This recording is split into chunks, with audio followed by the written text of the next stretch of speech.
Even if an Iranian-linked ship approaches the strait, it does not mean it will escape.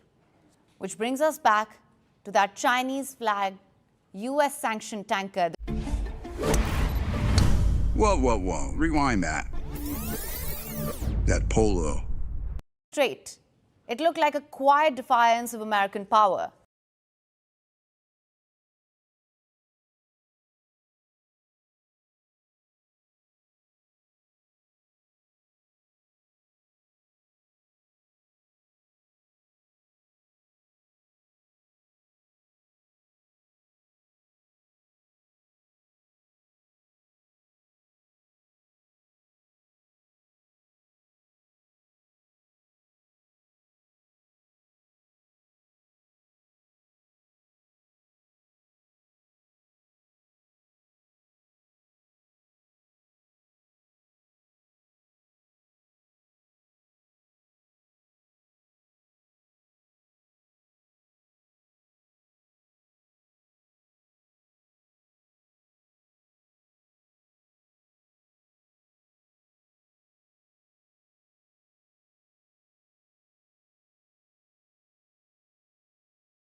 Markets are nervous, supply chains are tightening.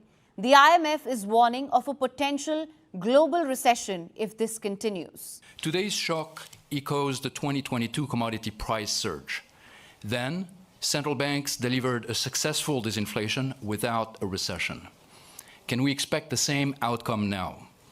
There are reasons to doubt it. In 2022, inflation pressures were already elevated by post-pandemic support policies. Today, underlying demand pressures have eased, though inflation remains above target in some countries, notably the United States. If the shock remains modest, inflation may be more contained, consistent with our reference scenario. Now, even America's allies are watching carefully, because this is no longer just about Iran. This is about the world's most critical energy choke point and who controls it. We need a comprehensive solution. This cannot be just a ceasefire and then we find ourselves back in the eye of the storm again. What we need is a comprehensive solution that addresses all the underlying issues, that addresses the concerns of the Gulf countries, addresses the concerns of regional partners, addresses the concerns of the international community, addresses the concerns of all peoples in the region. So, once again, where does that leave us? What we are seeing is not a clean, decisive operation. It's a complex, layered strategy, one that allows movement but controls outcomes. Ships can pass through the Strait of Hormuz, but they cannot escape the blockade. So every ship that enters these waters is now part of a larger game. Washed from the shores of Bandar Abbas, tracked across open seas, and shadowed by forces you cannot always see.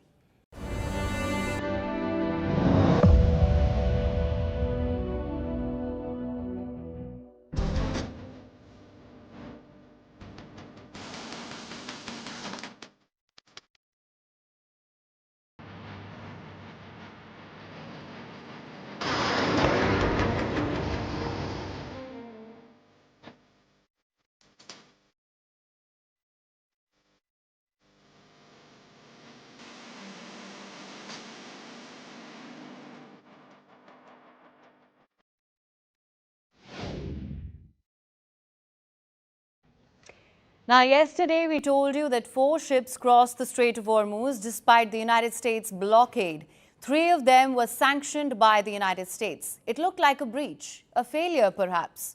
But hours later, Washington said something very different. No vessel had broken through. In fact, the US military claimed it had completely halted Iran's maritime trade. At the same time, there are reports of some commercial traffic transiting the Strait of Hormuz. So which version is true? Let's break this down. You see, the United States has not actually blocked the Strait of Hormuz. That's the first and most important detail. What Washington has done instead is far more precise and strategic. It has blocked Iranian ports. That means any ship heading to or from Iran's coastline is a target. It can be tracked, intercepted, and turned back. But ships that are not linked to Iran, they are allowed to pass. Because under international maritime law, blocking an international waterway like the Strait of Hormuz would be illegal. So the United States has drawn a careful line. It is choking Iran's economy without technically shutting down the global artery of oil. And that is why some ships are still moving through. They're not violating the blockade. They're simply not part of it. Here's where it gets interesting. Even if an Iranian-linked ship approaches the strait, it does not mean it will escape. Which brings us back to that Chinese-flagged US-sanctioned tanker, the Ritz Tari. Remember, we talked about it yesterday. It appeared to slip through the strait. It looked like a quiet defiance of American power.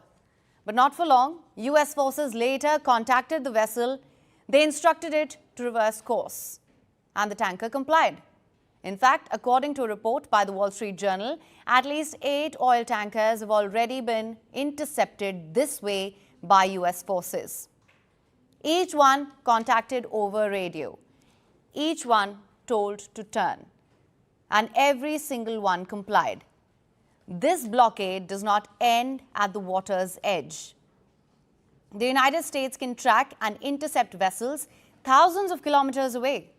Analysts believe modern technology allows blockade enforcement at great distances.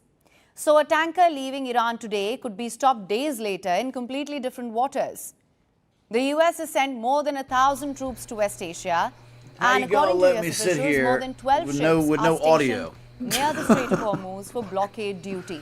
I'm sitting here running my mouth, and nobody said, "Tit!" My microphone was down. All right, let's recap. What I'm seeing this morning is crypto is eyeing some higher targets. Oil has come down on rumors of peace, which I think will be short-lived. Anthropic is back in the news. I'll pull something up about them a little later. Yeah, oil did come down a fair amount, a whole $2. It's not bad. Silver, of course, doing its thing, a wobbly way up. And then gold as well, doing about the same thing. Heat maps aren't active yet because we're not in pre-market. As you can see, Bitcoin had a little pop up and then 2 pops down. So it was eyeing some higher targets. There was some crypto news out there, nothing spectacular.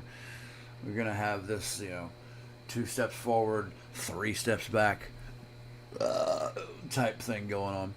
Oh yeah, and screw the Pope. Why screw the Pope, you ask? Well, I think it's obvious. This jackass is out here saying that Islam is a religion of peace that we could learn from. Meanwhile, the Islamic Republic of Iran is executing 40,000 of their own people. What's up with that, Popey? What an idiot. Like, come on. Whose pocket are you in? That's all I have to say about the Pope. That too. So, I'm going to go back to this broad here and what she's talking about, because she seems to be an intelligent woman. Talking about the gay of Hormuz. The gay of Hormuz. Is warning of That's my favorite kind of moose. recession if this continues. Today's shock echoes the 2022 commodity price surge. Then, central banks delivered a successful disinflation without a recession. Can we expect the same outcome now? There are reasons to doubt it. Yeah. In 2022, inflation pressures were already elevated by post-pandemic support policies. Today, underlying demand pressures have eased, though inflation remains above target in some countries, notably the United States. If the shock remains modest, inflation may be more contained, consistent with our reference scenario. Now, even Got your America's reference allies are scenario watching right carefully. here. Because this is no longer just about Iran. This is about the world's most critical energy choke point and who controls it. We need a comprehensive solution.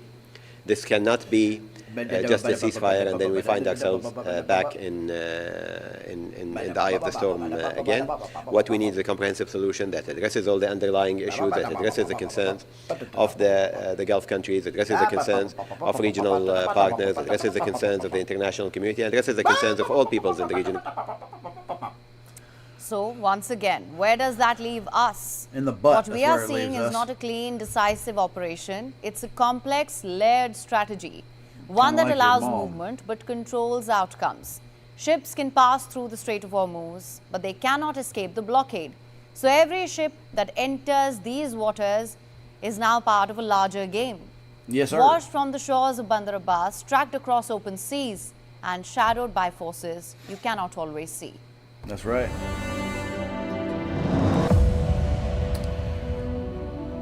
All right. I am going to waddle my fat ass over to Fox. Let's see here. I think they were talking about the Pope, which I don't care to talk about, even though it's in the title of today's video. I just wanted to get that one message out about the Pope, and I think I can go ahead and take that. I'll wait and take it out. President Trump says Iran war should end soon. Oh, you gotta love his optimism. A lot of ground during this interview. Is there any other final points that you would like to make before we wrap this up?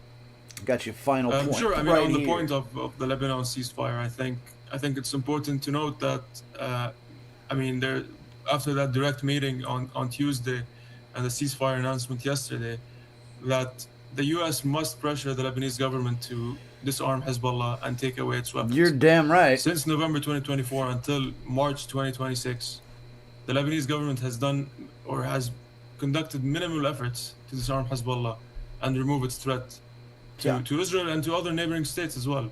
I think what the U.S. needs to do at the moment, and despite the focus being on Iran fully, is holding the Lebanese government accountable if they do not disarm Hezbollah and take away its weapons and essentially degrade its military by not necessarily by force, but I mean committing an effort to do that. But this will, again, as I said, this will be detrimental to the success of the ceasefire or any potential agreement between Israel and Lebanon. Ahmad, thank you so much for coming on this morning. We always appreciate your time. Thank you very much. Take care. And with that, we're going to bring in this X post here coming from Fox News. This says President Trump, quote, "The war in Iran is going along swimmingly. We can do whatever we want. It should be ending pretty soon." With that, we are going to bring in this X post here from the Prime Minister of Israel. This says Prime Minister Benjamin Netanyahu says, "This evening we have an opportunity to forge a historic peace agreement with Lebanon. President Donald Trump intends to invite me and the president of Lebanon in order to try to advance this agreement. With that, we're going to slide away for a quick 2-minute break, but when we come back, more coverage on the other side. Hey. Rotate over here. Let's get me some news wax. Depending on what they're talking about. I don't want to talk about the Pope. The President and the Pope.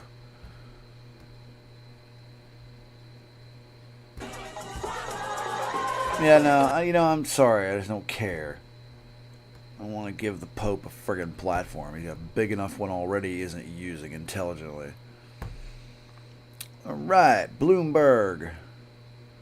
I got a lot of news sources packed in here. Yeah, I got times when I think you've had to really have rate hikes too. But he's very smart, very good. He was the central casting guy that people wanted. Looks don't mean anything, but he's got the look, right? He's got the whole package, and I think he's going to do a great job. I got your package. So here's the latest this morning. Kevin Walsh's confirmation hearing set for Tuesday. The DOJ investigation into the Fed's renovation project threatening to stand in his way. Bloomberg's Tyler Kendall has the latest. Hey, Tyler. Hey, John. Good morning. Well, Kevin Walsh will be in front of the Senate Banking Committee as Senator Tom Tillis holds firm he will not vote to advance the nomination until the legal matter against Fed Chair Jerome Powell is resolved. And he really could make good on his threats. Republicans only hold a 13-11 majority. Now, I've heard it floated before that maybe Republicans would look to use a discharge petition to bypass procedure. But I have to say, I called up a few sources on Capitol Hill, and they are saying that that would be a lot easier said than done for a list of reasons, including that would likely require what's known as cloture being invoked, and that requires a 2/3 majority, which means Democrats would have to get on board, and at this point they're not. In fact, we're seeing a last-minute push by Senate Democrats today to try to delay next week's testimony. Now, John, as you know, the Trump administration was offered a potential off-ramp here after a judge last month moved to block the subpoenas in this case. But even as we know that the legal bar is very high to remove a Federal Reserve official, the Department of Justice is still vowing to appeal that decision. Tyler, thanks for breaking down the details. We've got the perfect guest to have this conversation. The Republican Congressman French Hill joins us around the table, also the chair of the House Financial Services Committee. Mr. Chairman, it's good to see you. Great to be with you, and great to have you all three in Washington. Thank you for hosting us. Thank you for hosting us, sir. Let's talk about this. I've asked so many people this question. I'll ask it you. Why isn't the president taking the off-ramp and getting his man confirmed at the Federal Reserve?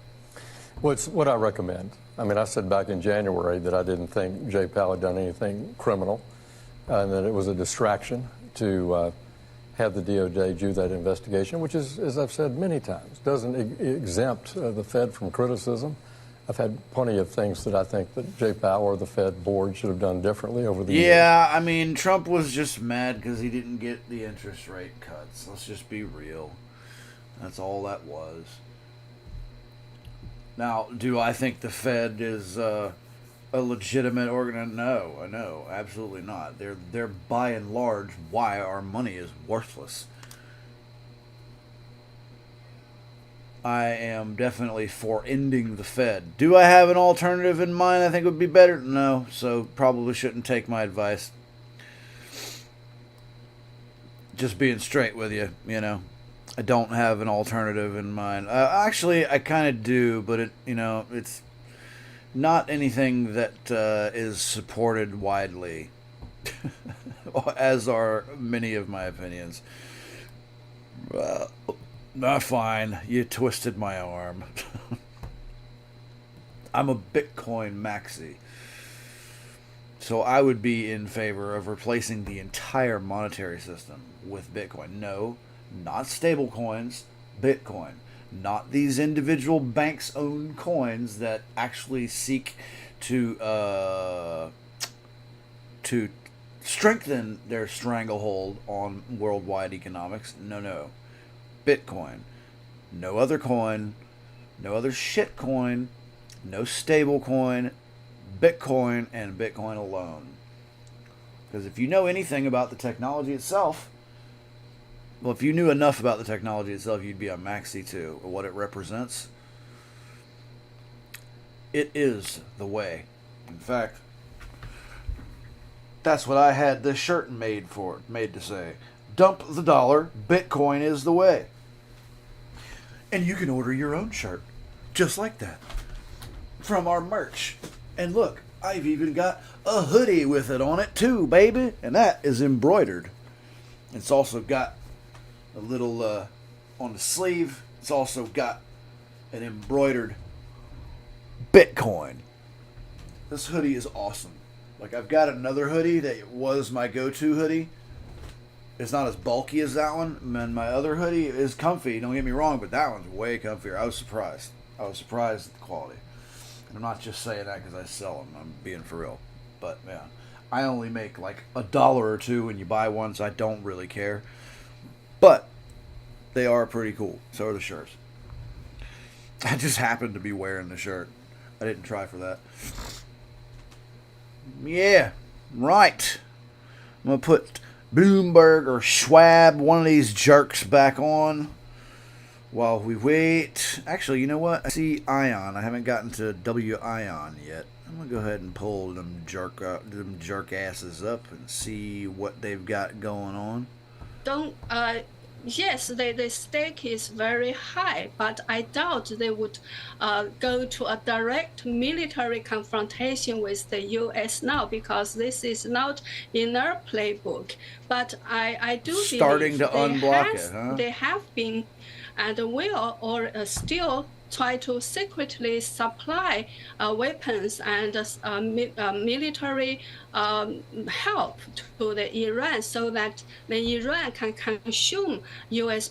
power as much as possible, so they can benefit it. But I seriously doubt they were involved directly at this stage. Right. Now, circling back to how this will impact American politics, Donald Trump, along with Netanyahu, started this war in a bid to try and denuclearize Iran. But what has happened in the course of the last 40-plus days is that Iran has assumed effective control of the Strait of Hormuz.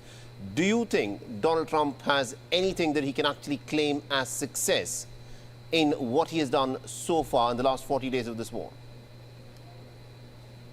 I think there are a lot of successes. A lot of the like Khamenei was eliminated in the first strike, and a lot of them were eliminated. And also America has shown to the world its capability, like this precise elimination of the enemies, like their higher leaders. And of course, the nuclear problem is still an issue to resolve, but his willingness to show support to the Iranian people who want freedom and to do something about the suppression of the Iranian regime who killed at least 40,000 Iranians in the protest in general. I think that there is already a lot of their military powers and capabilities were already eliminated. Right. That's already, I think, a big, heavy blow to the Iranian regime. And because he can say we didn't intend to launch a regime change anyway, so he can withdraw at any time. But of course, the nuclear issue is still an issue. I do hope he can actually resolve this issue. It's not just the nuclear issue now, because a lot of people are saying that the fact that the Strait of Hormuz is now in control of the Iranians has acquired a significance that is as big as the Iranian nuclear issue. But we're completely out of time. Thank you very much indeed, Ms. Jennifer Jeng, for joining us with that perspective then. Thank you. Meanwhile, the U.S. has imposed a blockade on Iranian ports in the Strait of Hormuz. Now, according to international law, blockades are an act of war in a way. Therefore, the U.S. has begun a new act of war on Iran in a way, even as the two countries are observing that 2-week ceasefire. The move by U.S. President Donald Trump has been widely criticized, with China being among the latest to condemn the blockade. At a time when the relevant parties have already reached a temporary ceasefire arrangement, the U.S. escalation of military deployment and its targeted blockade action will only exacerbate contradictions heighten tensions, undermine the already fragile ceasefire situation, and further jeopardize the safety of passage through the strait. This is dangerous and irresponsible behavior. 局势创造条件。 China has called Trump's behavior dangerous and irresponsible, and the US Vice President has also equated the blockade to economic terrorism, quote unquote. He says that Iran engaged in economic terrorism first, and now the US is abiding by the same principle. They basically threatened any ship that's moving through the Straits of Hormuz. Well, as the President of the United States showed, two can play at that game. And if the Iranians are going to try to engage in economic terrorism, we're going to abide by a simple principle that no Iranian ships are getting out either. We know that's a big deal to them. We know that applies additional economic leverage. And the US says it is blockading Iran's entire coastline. It says this is being done with the 15 warships, including the USS Abraham Lincoln aircraft carrier, reportedly. In fact, reports say that all ships are still managing to move through the strait, however. The Chinese-linked tanker Rich Starry was reportedly the first vessel to pass the strait after the blockade came into force. The US had sanctioned the ship back in 2023 for helping Iran evade sanctions, reportedly. Despite this, it managed to bypass the blockade. According to marine trackers, its last port of call is Al Hamriya in the UAE. And the US has maintained that it is only blocking traffic to and from Iranian ports. However, reports indicate that other ships, even those coming from Iranian ports, have started to cross the Hormuz Strait. One of them is one which reportedly set sail from Iran's Bushehr, reportedly. Another is a Liberia flag one which set off from Iran's Imam Khomeini port, reportedly. It seems that ships have already started to challenge the American blockade. The question is, will the US use force to stop them? And how would Iran and other nations respond to that if that happens?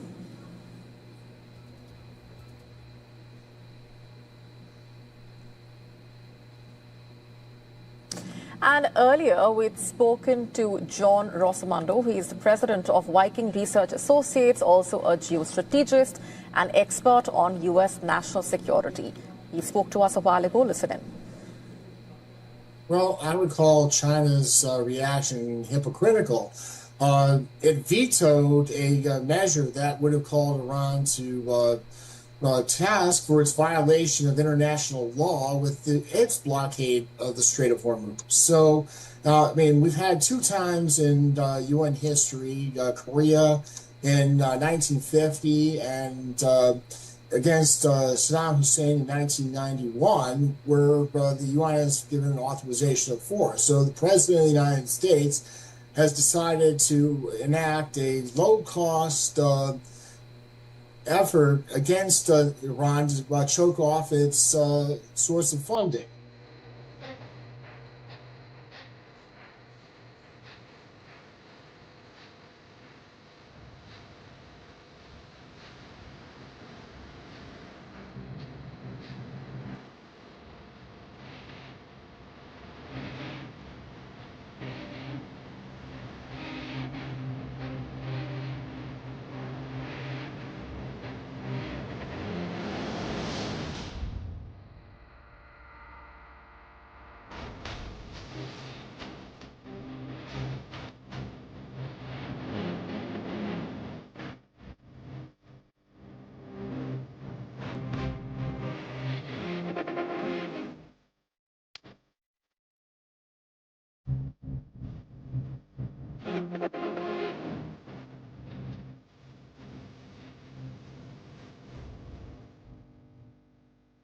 And while we continue to keep a close eye on those developments and what is being said right now, after weeks of escalation, a fragile ceasefire between the US and Iran may have paused the missiles, but it has not silenced the questions and the tensions. In the US, the war is now hitting where it hurts most in a way, average Americans' pockets. There's a lot of politics and also questions over public trust. From the rising fuel costs to a deepening political divide, Americans are grappling with what this conflict really means for their future. Our next report laying it out for you.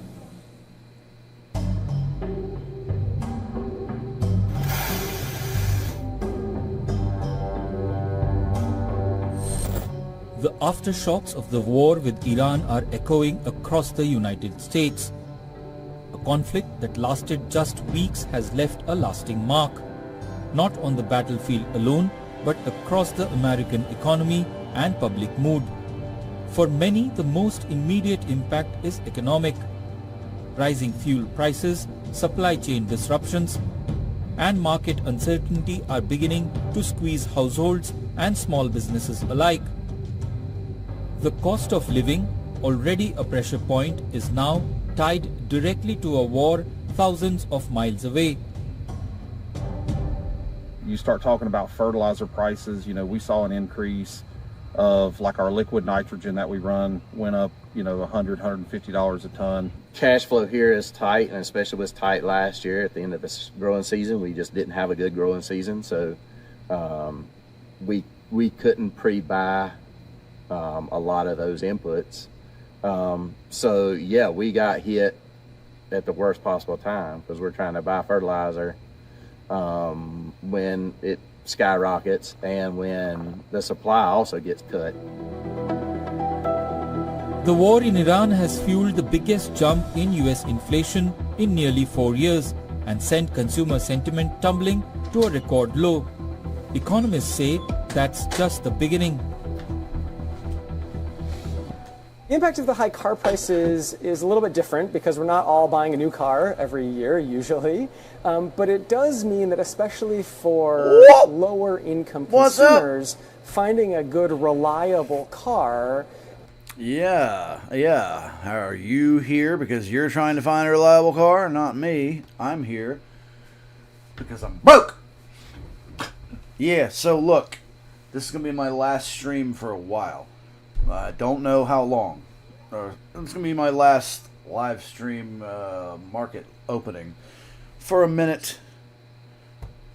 Just because I'm not going to have the ability to do them. I'm not going to be where I'm currently at. I am going to be in my car, baby. Should be fun. Maybe I'll do some live streams with my phone. Those are kind of always death, but we'll see how it goes, huh?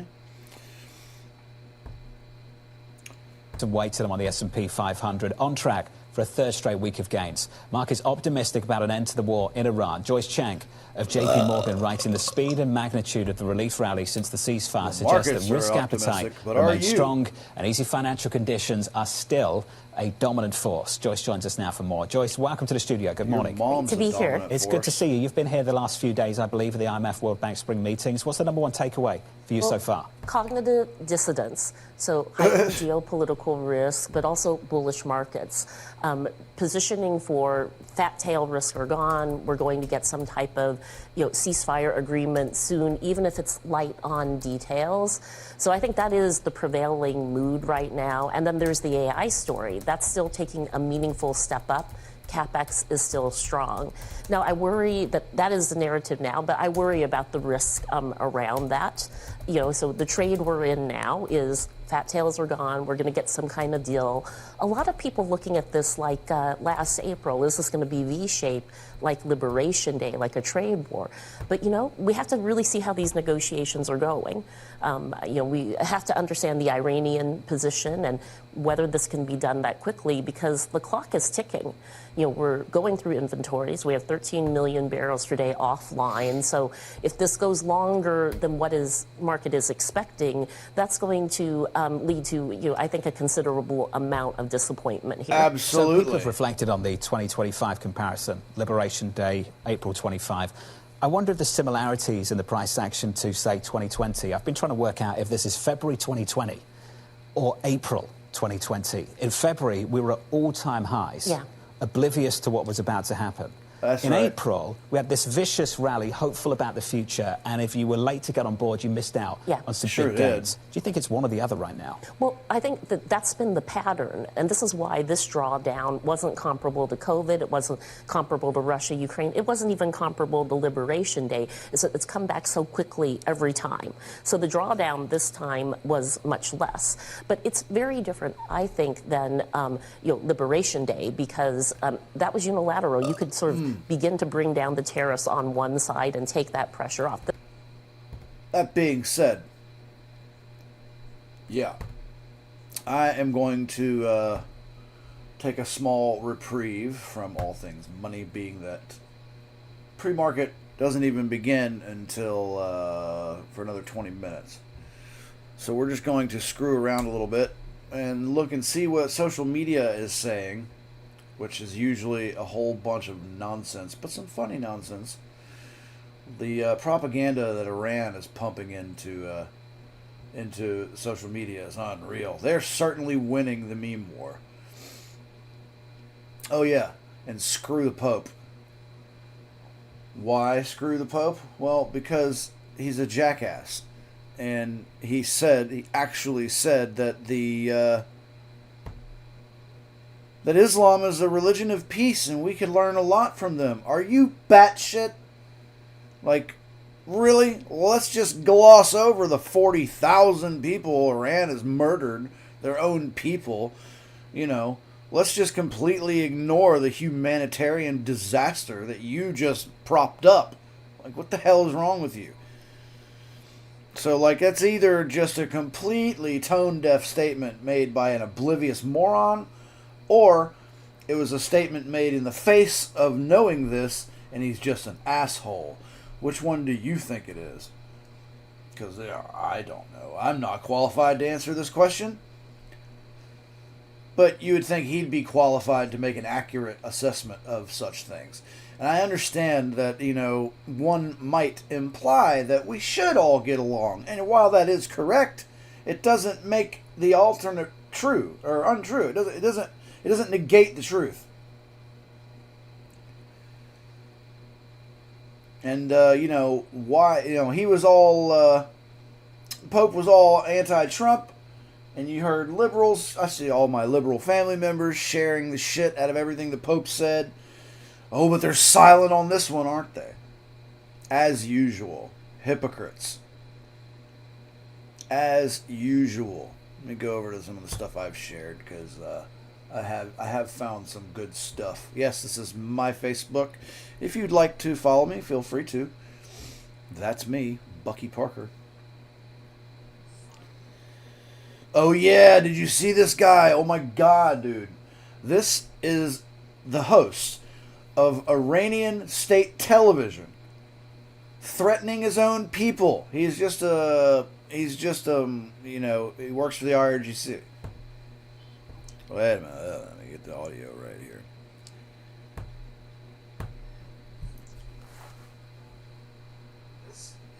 I don't always play what's on the browser, so I don't always keep the sound on. Here we go.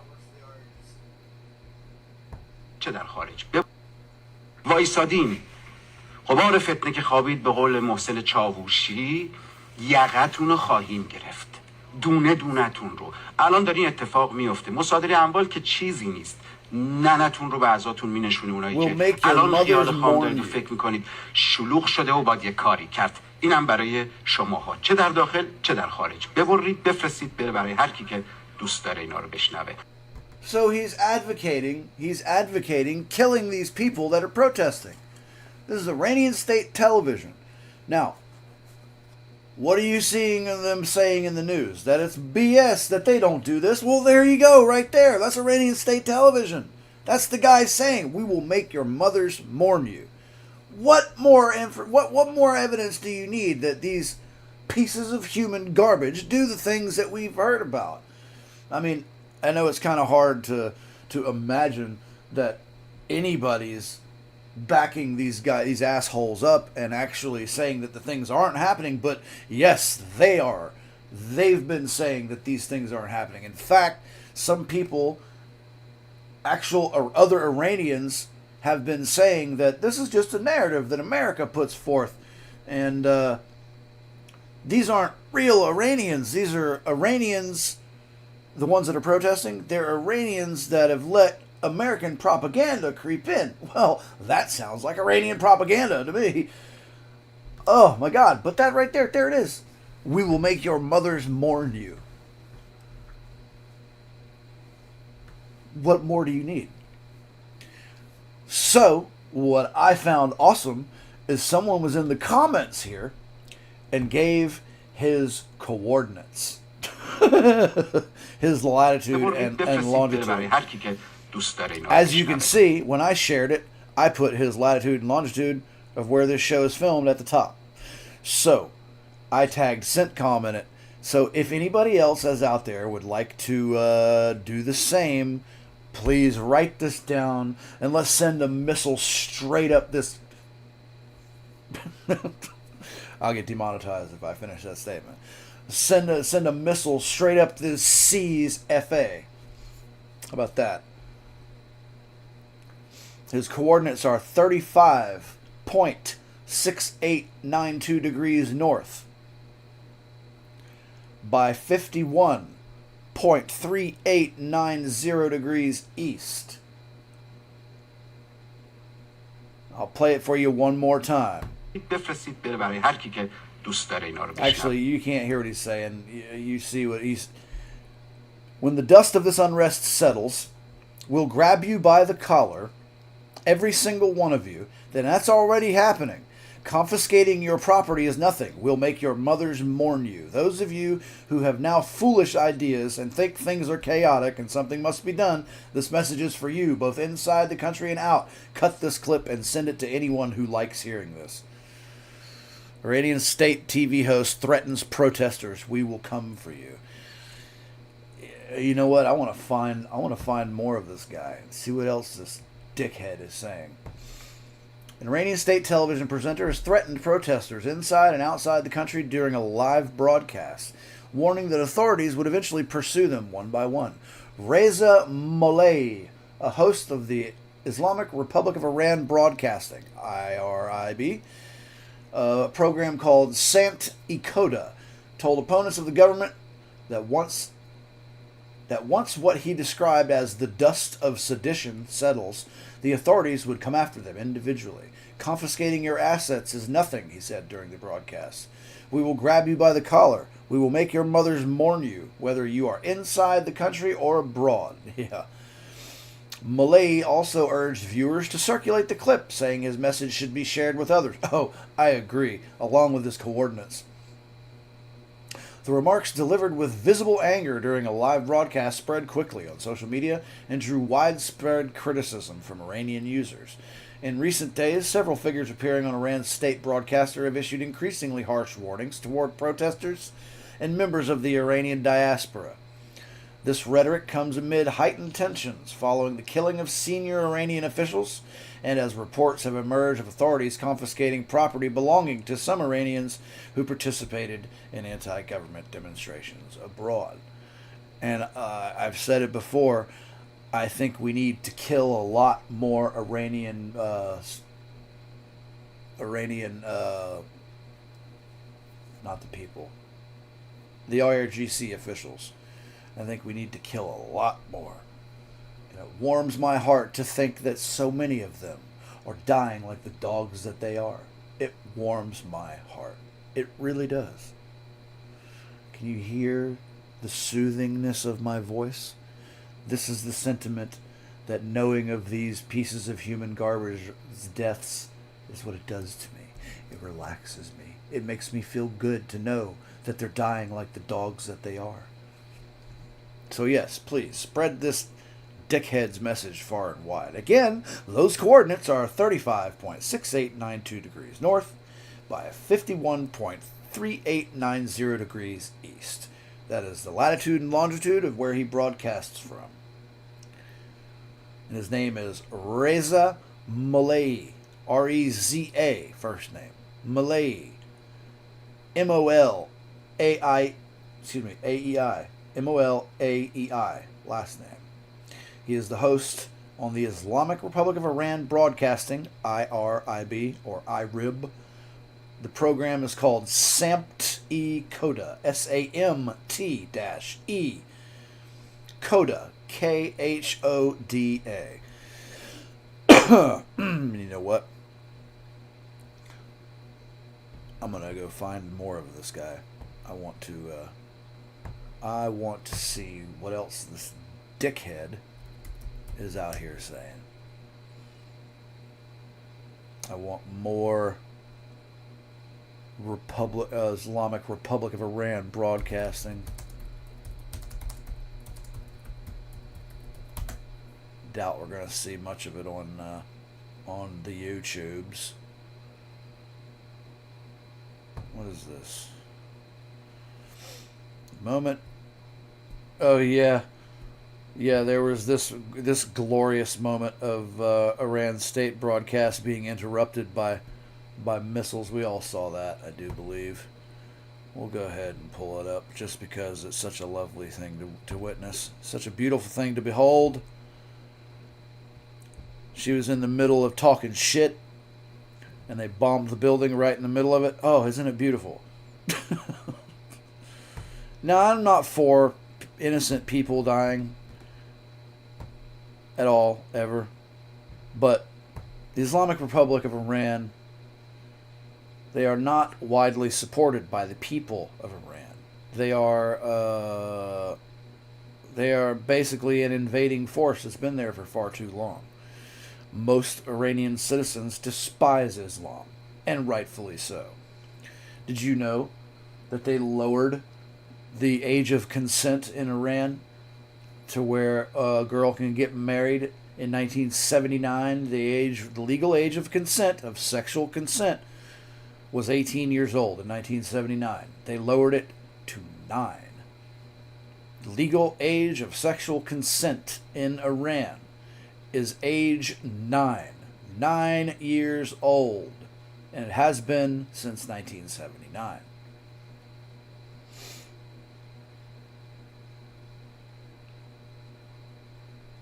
Dwell on that for a moment and tell me that these people don't need liberation. Now, granted, that's not our main purpose being there, but it damn sure should be a secondary consequence of what we're doing. Yeah, so. And this is one of those women who has fallen prey to this idiotic mindset. And it only takes a generation for an idea to take a strong foothold in the people at large. And it's been over one generation. یا در اختیار قرار دادن وسیله نقلیه همچنین موضوعات مختلف. خیلی متشکر از اینکه با ما همراه هستید. آنچه که ملاحظه می‌کنید تجاوز رژیم صهیونیستی به خاک جمهوری اسلامی ایران و منطقه صدا و سیما. آنچه که ملاحظه What you observed, what you heard, the dust in the air. There it is. She's like, I'm out.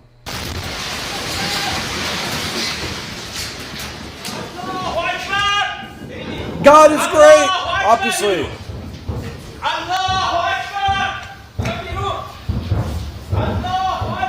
یونس شادلو سردبیر گروه دفاعی خبرگزاری صدا و سیما. This is that same network that broadcasted that other dickhead I played a minute ago. جلوه اقتدار ایران و شکست هیمنه رژیم صهیونیستی رو به تصویر کشیدیم. اینجا سازمان صدا و سیماست، مرکز فرماندهی جنگ رسانه ایران و مرکز به قدرت کشیدن تصویر اقتدار ایرانی و ایرانی جماعت و شکست هیمنه رژیم کودک کش صهیونیستی. من نمیدونم چند تا از همکارام داخل بودن. من طبقه اول بودم، بمباران شد. نمیدونم چند تا از همکارام شهید شدن. نمیدونم چند نفر. I'm not sure how many of my colleagues were martyred. They just instantly go to this mindset. مجروح شدن. گفته بودن تخلیه کنیم منطقه اسرائیل، اما همه تا آخرین لحظه وایسن تا تصویر اقتدار ایران رو به جمع. We stayed to show the world the image of Iran's power. Yes, God is great. How delusional can you be, man? نشون بدن. چیزی که رژیم صهیونیستی Yeah, something the Zionist regime doesn't want. This is the bullshit that they pump into these people's skulls. This is the effect of propaganda. 47 years worth of propaganda. When the entire thing that drives the IRGC is their 1,000-year-old prophecy. Jesus, I've said it so many times. They have a 1,000-year-old prophecy given to them by the 12th Imam. They are a 12er Shia sect of Islam. Back in the year 900 and something, this dickhead gave them prophecy saying that he would return to the world and bring about Armageddon, but only when the world is in chaos and Israel is destroyed. So ever since then, for the last 1,000 years, almost 1,100 years now, that's what they've been operating on. Okay? That's why they fund Hezbollah and Hamas and the Houthis in Yemen. That's why they fund them, because they are proxies that are closer to Israel, and they've brainwashed these idiots so that they can help them in their quest to bring about Armageddon and bring their prophet back, who went into another time or another dimension. All this nonsense, mind you, was given to them by jackasses who didn't know where the friggin' sun went at night, okay? Their entire reason for being is built on prophecy. That should say enough, but I figure I'd tell you guys what that prophecy is. I cannot preach it enough. More people need to know these things, because everybody seems to think Israel's always the aggressor, and they're always shooting at schools. No. That is not the truth. That is what the mainstream media would have you believe, however. Makes me friggin' sick. Makes me sick. So, I want to find more of this jerk ass. The program is Sampt E Coda. Oh, we're gonna find some more of this jerk ass. 6,000 subscribers. I've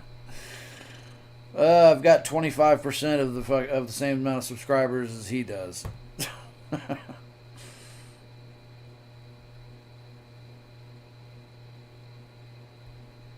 Yeah, I don't know if it's the same guy, but that's the only thing that showed up.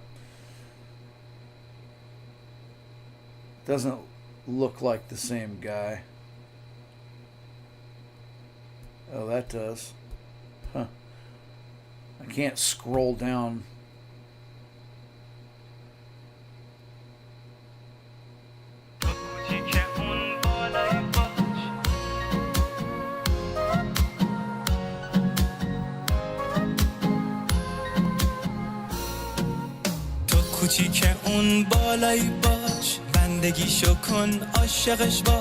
I think that's just the art. I think that's an artist making that music. Okay, that was the name of the program, but that wasn't the guy's name. I'm gonna search for the guy's name. I doubt it's not looking like it's gonna be on YouTube, right? Molei, what's that first name again? Riza. Does this stuff piss you off like it does me? Because great God, it pisses me off so bad. Christ, it pisses me off so bad. It makes me mad when people are just so ignorant. And there's nothing more ignorant than prophecy, for Christ's sake. No pun intended.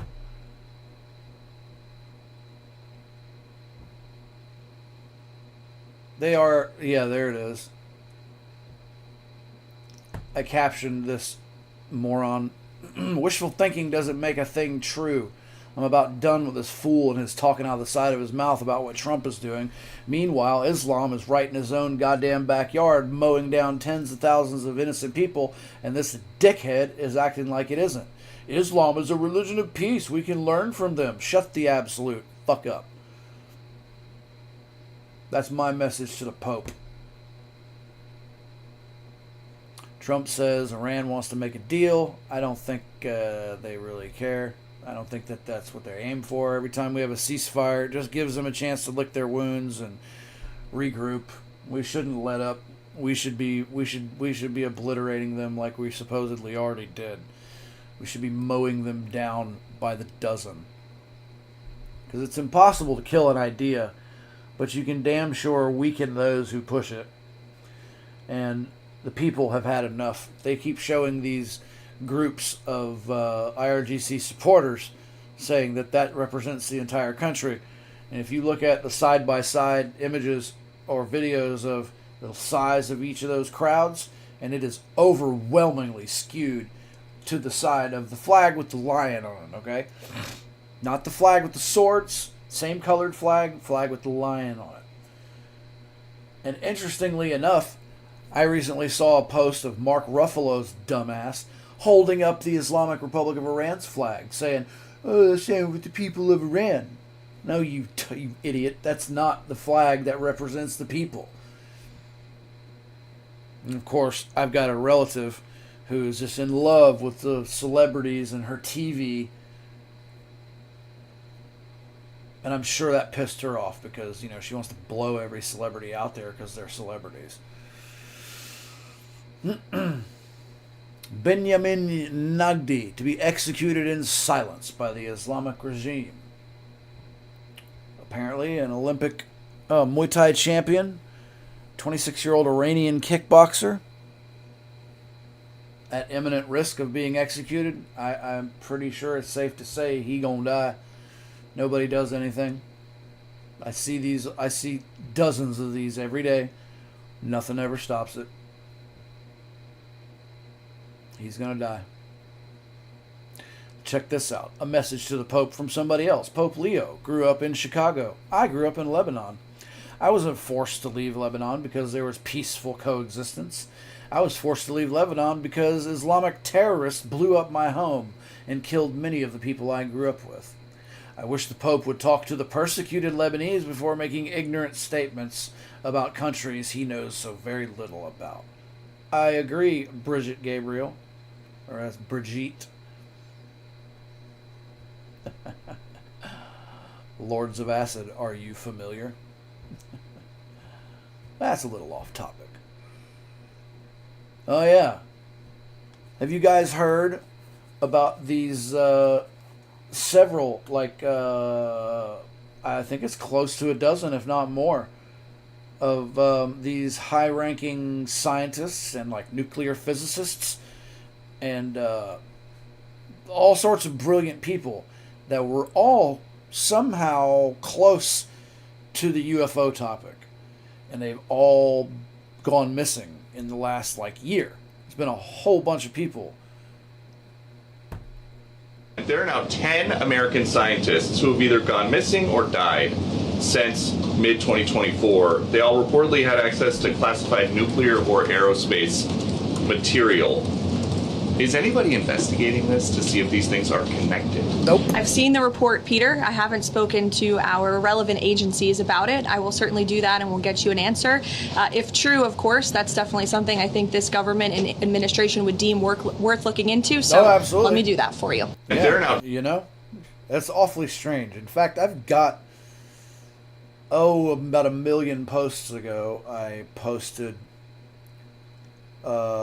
several images of each individual one. You know what? I could probably find those better. Let's go ahead and do that because this is striking. It's very striking. It's unreal that so many people of the same caliber or in the same what am I trying to say? You know what I'm trying to say. It's just very odd to me. And it should be odd to anybody. Are they related? Come on. Maybe not, but come on. There we go. Look at all these. In May 2025, 79-year-old Anthony Chavez, a retired Los Alamos worker, that's where Bob Lazar worked, walked out of his home without his wallet, phone, or keys. His car was still in the driveway. He's never been found. Then in June 2025, 54-year-old Melissa Castius, an administrative assistant at the same lab, also disappeared. In June 2025, NASA JPL, Jet Propulsion Laboratories, scientist Monica Reza vanished while hiking in California's Angeles National Forest. She was only about 30 feet from her friends when she disappeared. No body was ever found. How does this happen? How does that happen? 30 feet away from her friends? Just, bink, gone. It really makes you wonder about, if it is related to aliens or high tech of some sort. It makes you wonder how you can vanish like that so easily. I've heard other stories, similar stories like that involve like the Men in Black, about how these people would seemingly just show up out of nowhere, and then when they would turn a corner and somebody would chase after them, they'd turn the same corner and they'd be gone, almost as if they literally vanished into thin air. So yeah, if that's possible, then no, you'll never find bodies for any of these people. In February 2026, McCasland also disappeared in New Mexico after leaving a home with boots and a revolver, but without his phone or glasses. NASA Jet Propulsion Laboratory scientist Frank Maywald, an expert in instruments that search for signs of life on other worlds, died in L.A. on July 4th, 2024. No autopsy was done, and NASA made no public statement, only an online obituary. Now, all of this sounds pretty circumstantial, I know.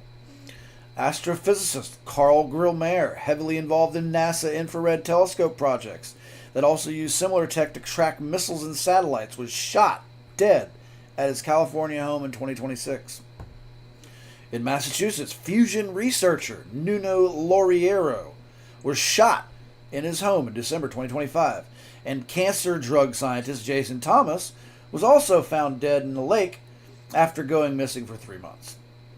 So he was missing for 3 months, and then the body showed up.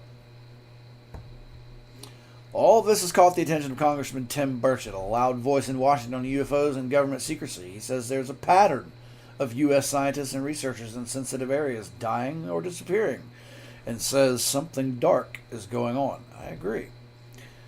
The mystery of several top American scientists and officials who have died or vanished in strange ways. Many of them worked with nuclear weapons, missiles, or space projects. Trump begins negotiating with Iranian leadership via Ouija board. Yeah, that's how you're going to have to. Let me pop over to the markets real quick, see what's going on. Nothing much. Okay, diddly pre-market is alive and well. Pre-market so far is looking pretty good. Energy is looking like the only sector that's down. Man, today is a rotating day, isn't it? How's it been? What did I just say yesterday? I just said yesterday that that's how it typically is. You see green and everything on days during this war that you see red in the energy sector and oil coming down. You'll see green everywhere else. That's the money rotating out of one and into another.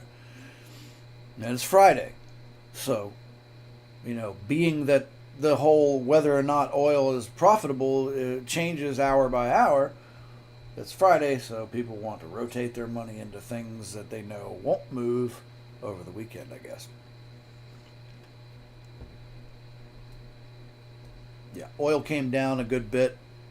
I say a good bit, a couple of bucks. And it has not recovered yet. It's still teetering around, waiting to see what goes on in the world today.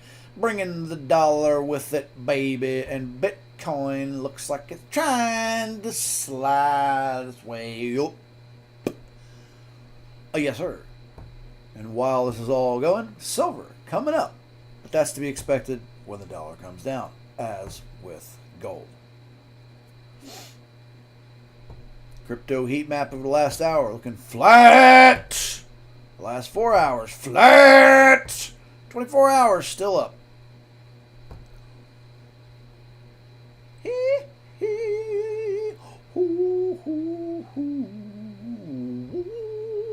Yeah, baby.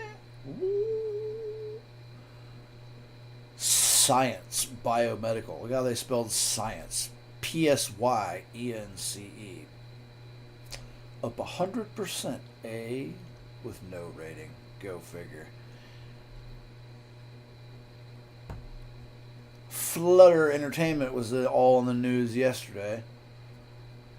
as it crashed at the opening. I remember that. Nvidia still kicking all sorts of ass. I'll get rid of Flutter because I don't care. Let's go down now.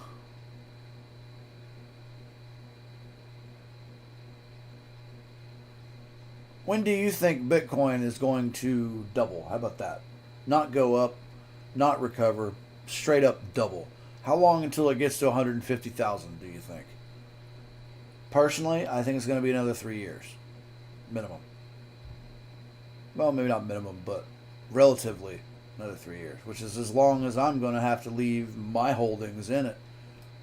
Unless I want to suck down a 60 or 70% loss.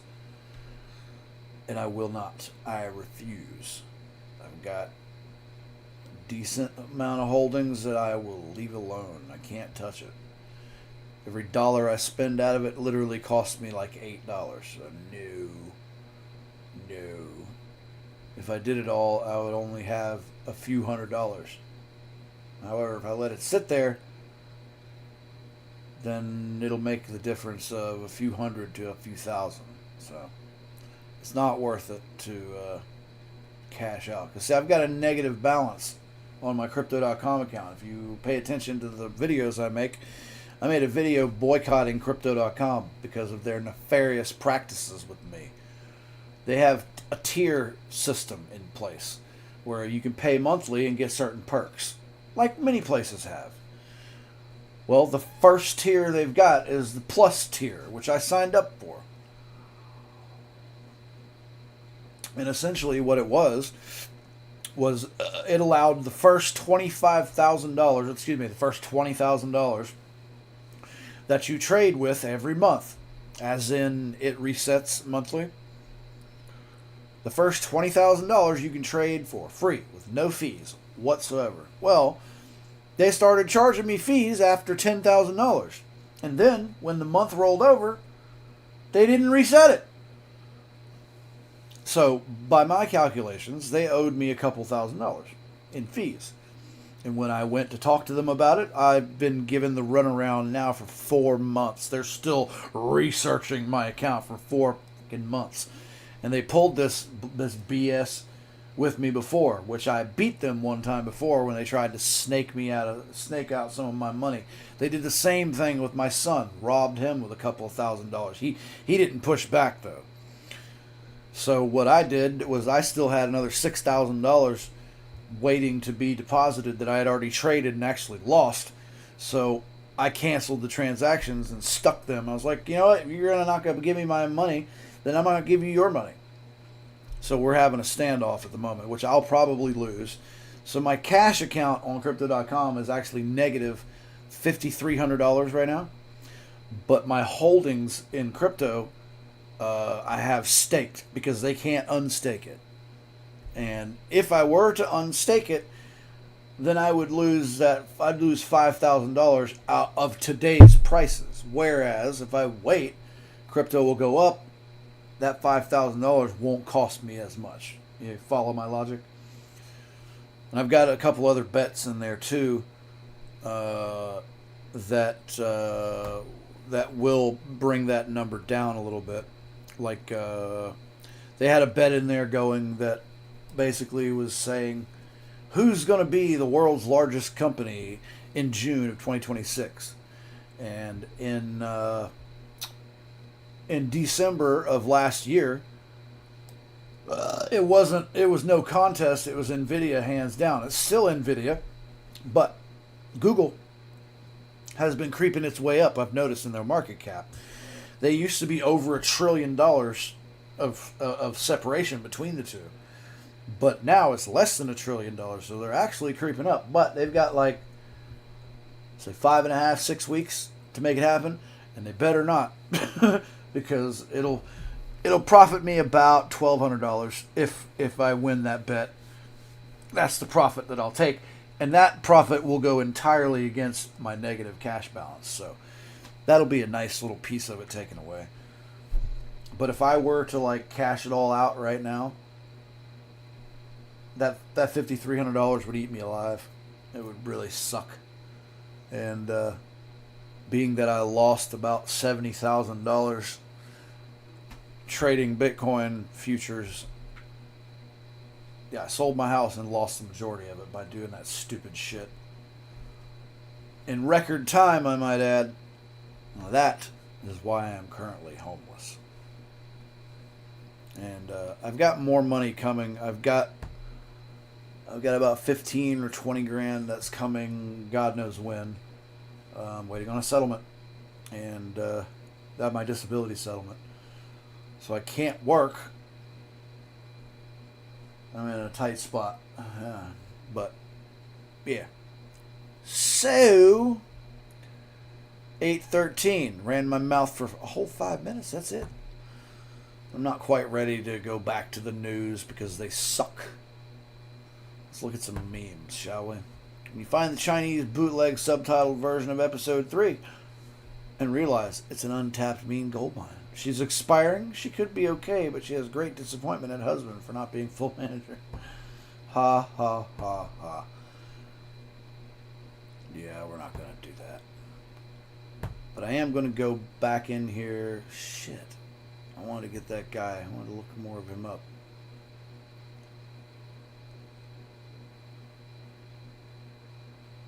This jackass right here, he's rumored to be dead.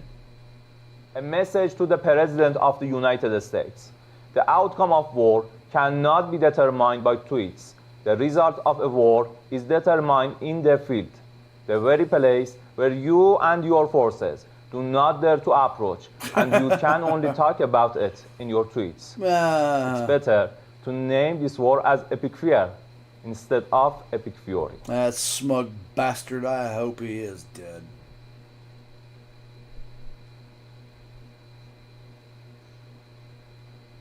I regret nothing.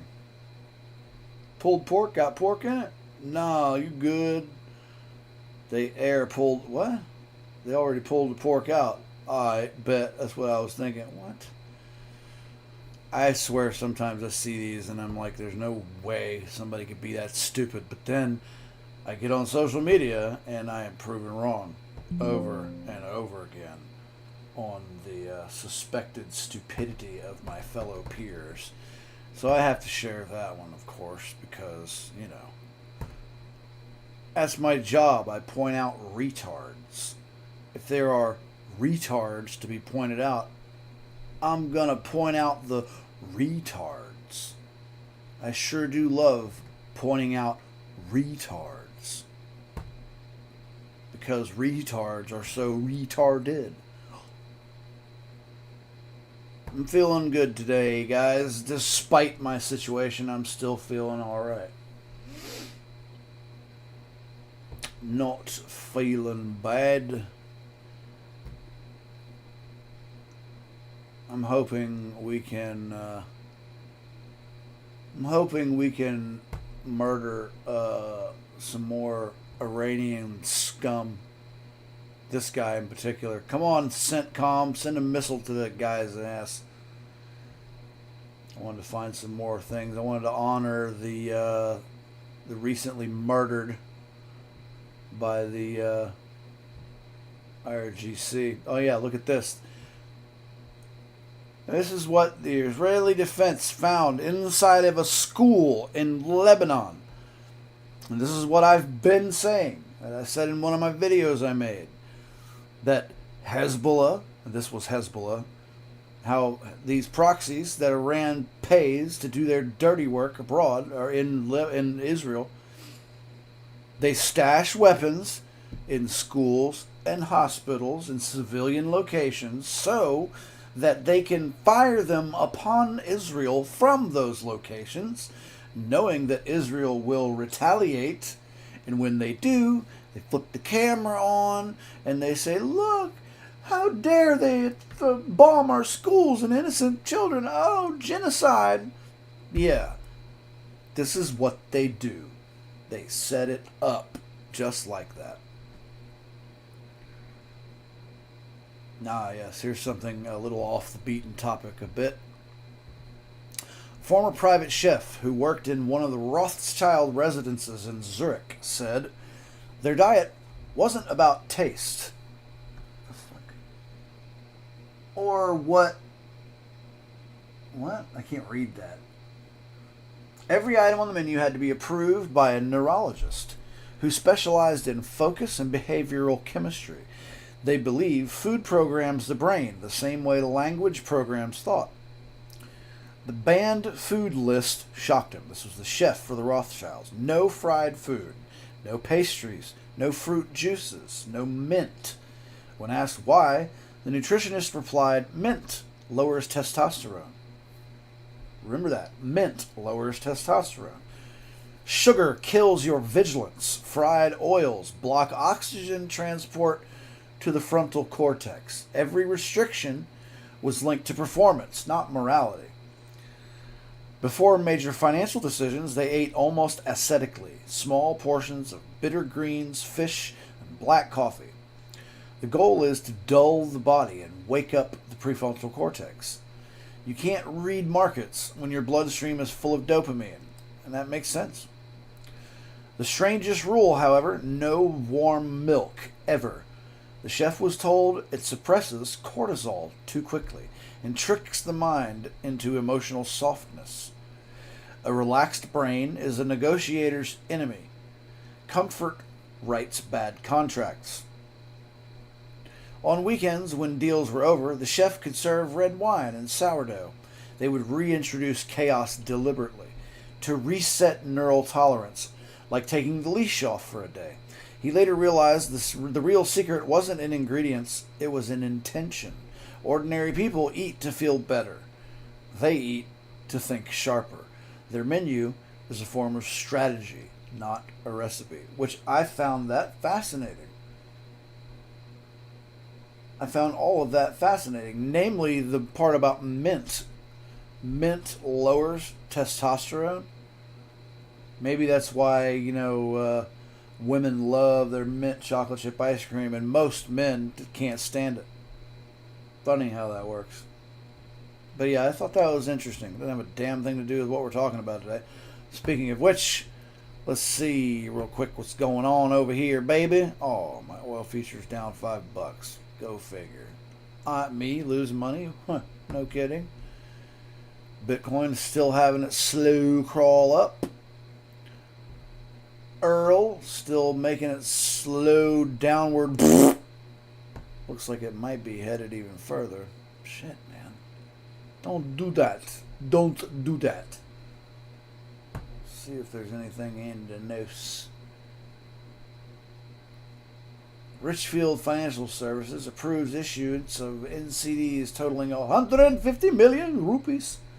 Pakistan power cuts double as hydro slump upends supply plans.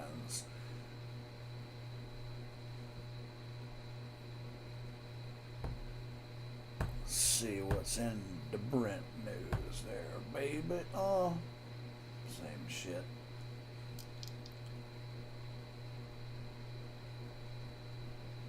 UN rights experts demand probe into Epstein files allegations. Of course. I don't know who the hell the UN thinks they are at this point. Did you know that the UN was forming a coalition about women's rights? And they nominated the IRGC to be on the board? Are you stupid? Like, what the hell is going on in the world where anybody would put any Muslim into anything regarding women's rights? That, to me, is bat shit crazy. But that's the UN. That alone makes me say, I'm done with the UN. But oh boy, there's plenty of other reason. Look at silver, making a nice, pretty little wavy pattern on up. That's nice. That's real nice. I like it. I like it. Wish I had something to drop in there. I'm pretty sure those contracts are like $300 some odd a piece. Which is actually not bad if you can get a hold of them, because then you trade with 10x leverage. So one contract you're trading as if it's about $3,500 or $4,000. So, it moves a little bit and you make a lot of jack. I think that's pretty cool. But damn, I wish those contracts would just come down a little bit, because I cannot get in on any of that. Gold, wow, look at that. They look almost identical, don't they? All right, the pre-market heat map still looking pretty good, baby. Remember, the lighter the green, the more it is. So if you wanted to just look at it in terms of color, as it goes from the gray all the way up to the light green, respectively, that's going up. And then, it just goes red after that. The darker, the lighter the red, the more of a loss. Right. Crypto 8 map. Looking like shit. Nothing's really moving at all. I do believe the world is on edge, waiting to see what happens. It is, you can't. Right. I believe I'm going to go have me a smoke, and I'm going to put Bloomberg on in the interim. Unless anybody has any other requests. My whole whopping 2 viewers. Pretty sure one of those is me. So my 1 viewer. I do love you. Whoever you are. You're going to have to reveal yourself to me at some point. Tell me who you are. And I'm getting ready to get off and I won't be back on for a while. So, wouldn't you like to tell me where you're from, at least in the chat? I sure would love to know who my mystery one soul viewer is that's always here. I love you, bro. I do this specifically for you, apparently. Watch it be my soon-to-be ex-wife.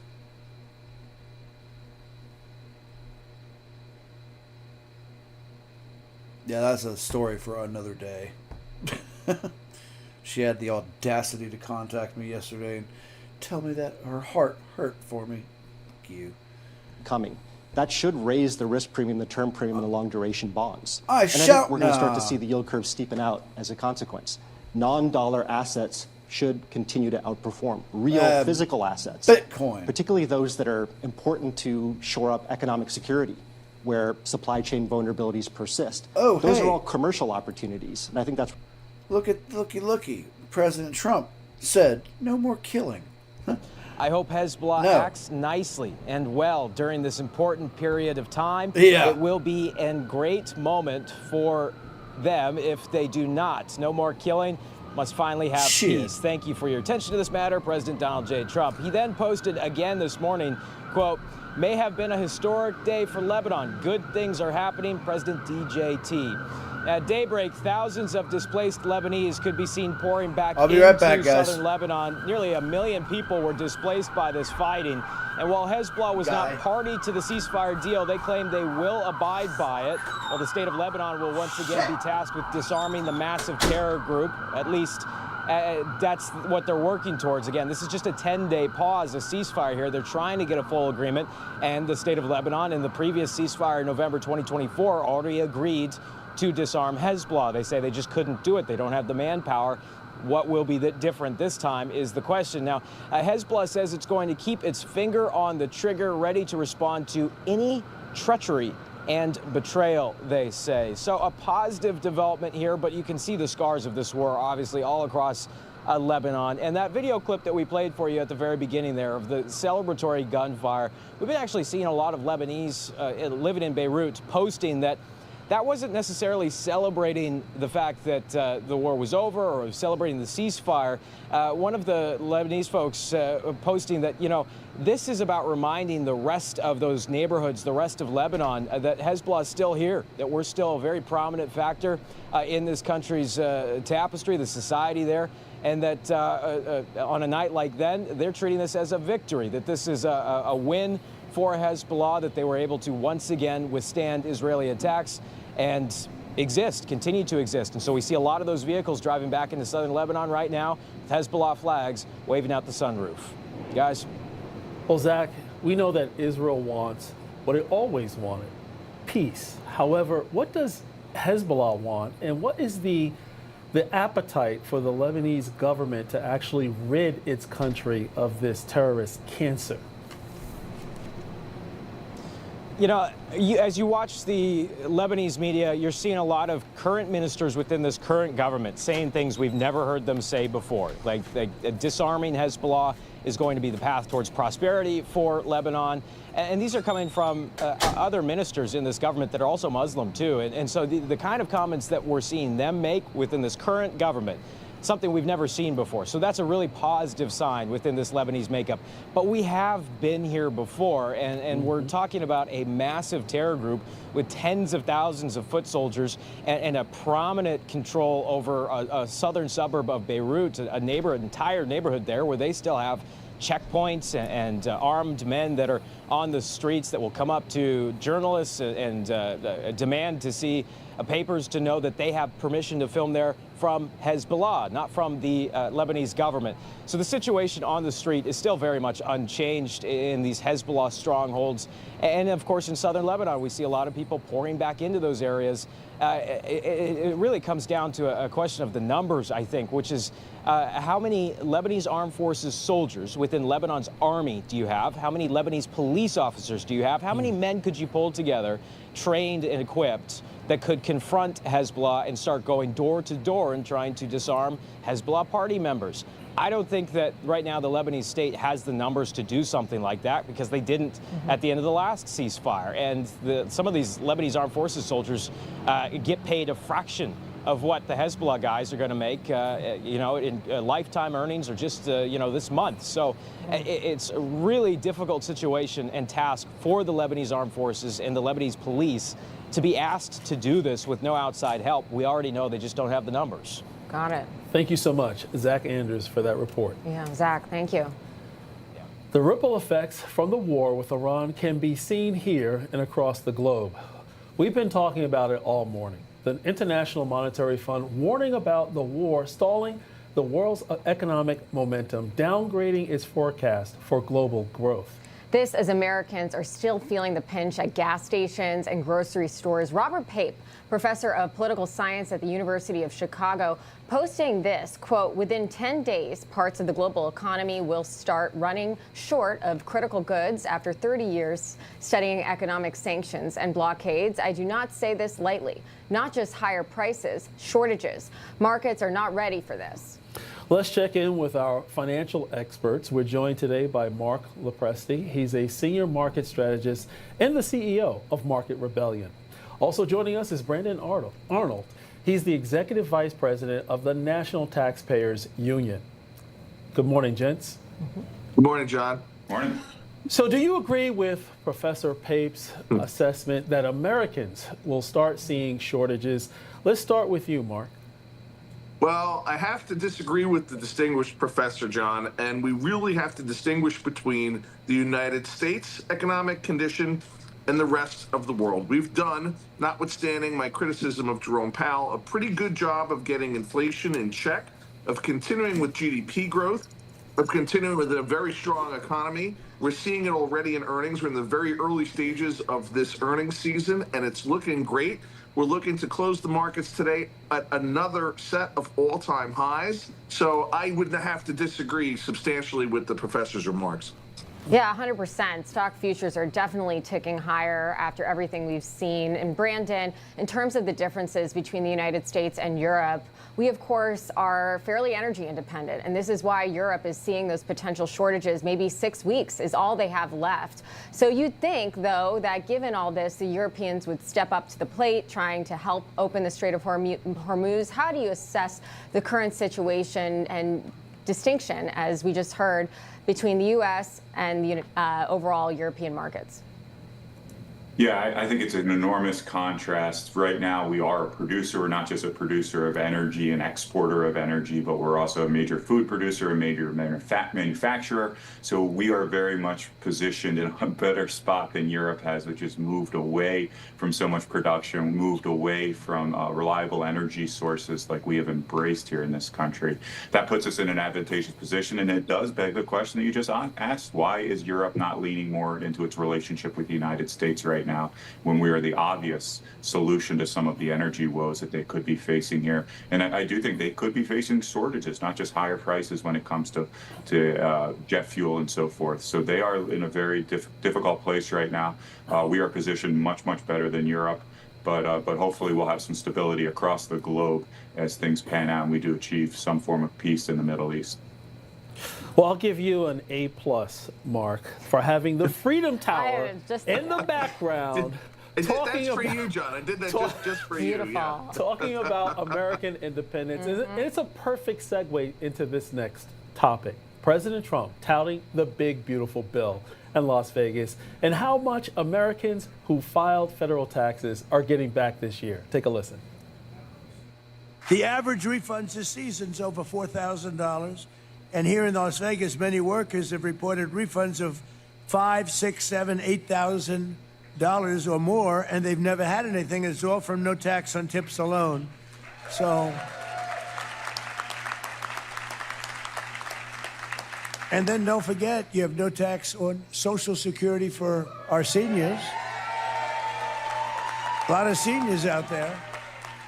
And you have no tax on overtime. You know, this state covers them all. You have the seniors, you have the overtime, but you have no tax on overtime. You have no tax on tips, and you have no tax, think of it, Social Security.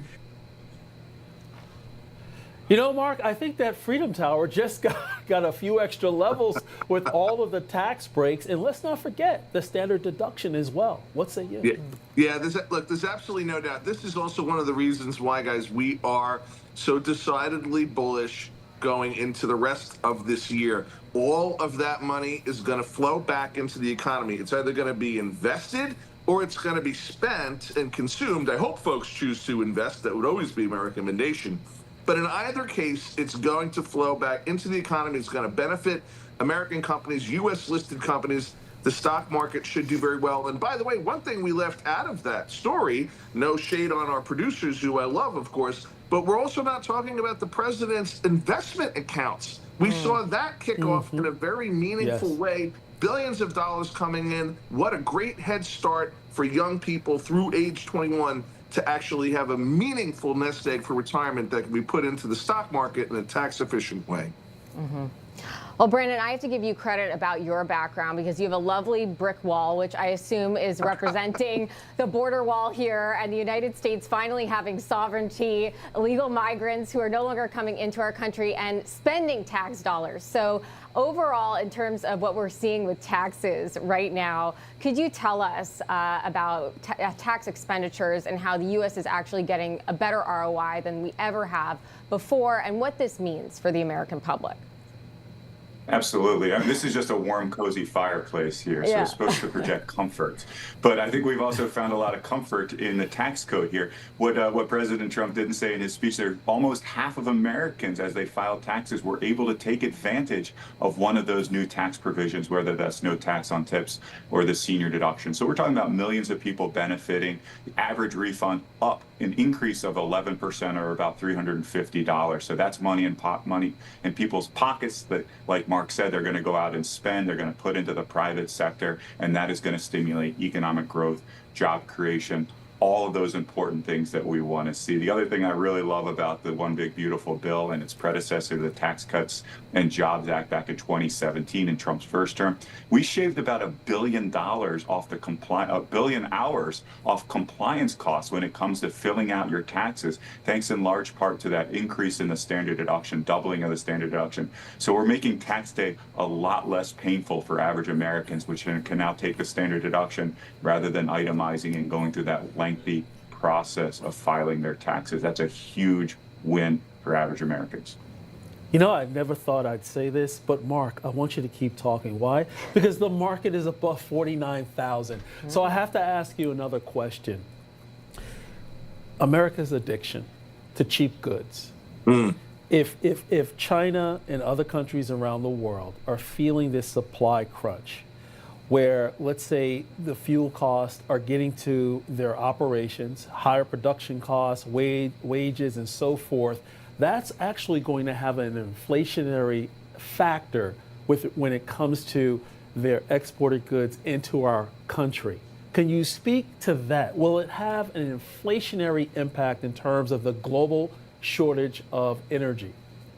Yeah, I mean, John, there's no doubt. It's a confluence of events that does not bode well for countries like China, particularly China, that rely on an economy that manufactures, sells, and exports a lot of stuff we probably don't need. Look, there's plenty of stuff that we do need that they make, supply, and ship over here. But a lot of those low-price goods, I don't know if either of you are fans of Shein or Temu or any of these these sites that offer this stuff at almost impossible to believe prices.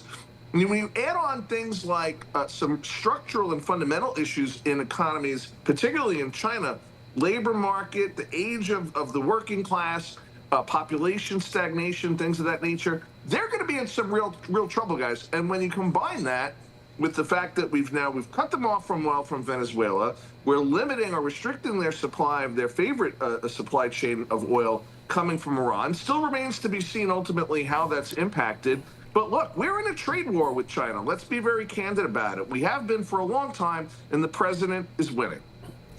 You know what? What a great way to start my weekend. Market rebellion and lower taxes. I love you guys. Mark Lopresti and Brandon Arnold, we appreciate you so much. Thanks, John. Thank you, guys. Stay tuned. We'll have today's top headlines coming up. Newsmax host Alex Kramer has the very latest straight ahead.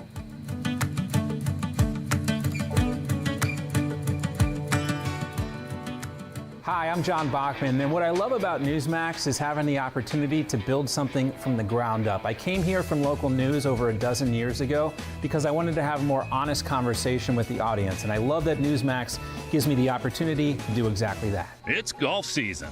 Time to grab your clubs and hit the links again. And it's the perfect time to teach your kids and grandkids everything they need to know about this great sport with the Kids Guide to Golf. Get it as part of our free golf bundle by scanning the QR code on your screen or going to freegolfbundle.com. In the Kids Guide to Golf, your kids will learn about golf's rich history, the secrets to successful drives and putts, and the stories behind the superstars who keep the game popular today. Our free golf bundle includes instant access to the Kids Guide online, as well as the Kids Guide to Teamwork, all for free. The Kids Guide to Teamwork will show your kids what makes a team great, the power of good sportsmanship, and how teamwork makes the world go round. Don't miss this opportunity to teach your kids everything there is to know about golf. Use the QR code on your screen to get your free golf bundle now, or go to freegolfbundle.com.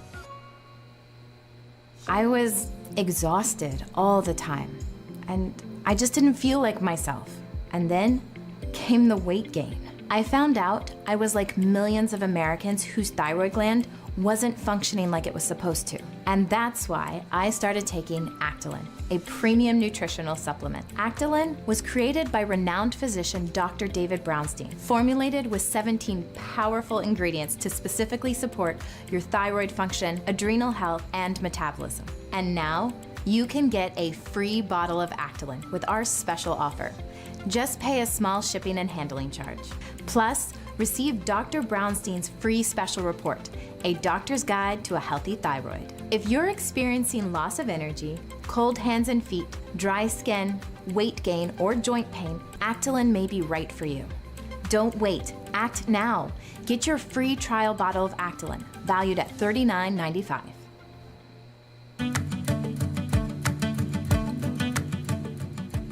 Alrighty, welcome back to First Edition. I'm Alex Kramer. Here are some stories we're following for you this morning.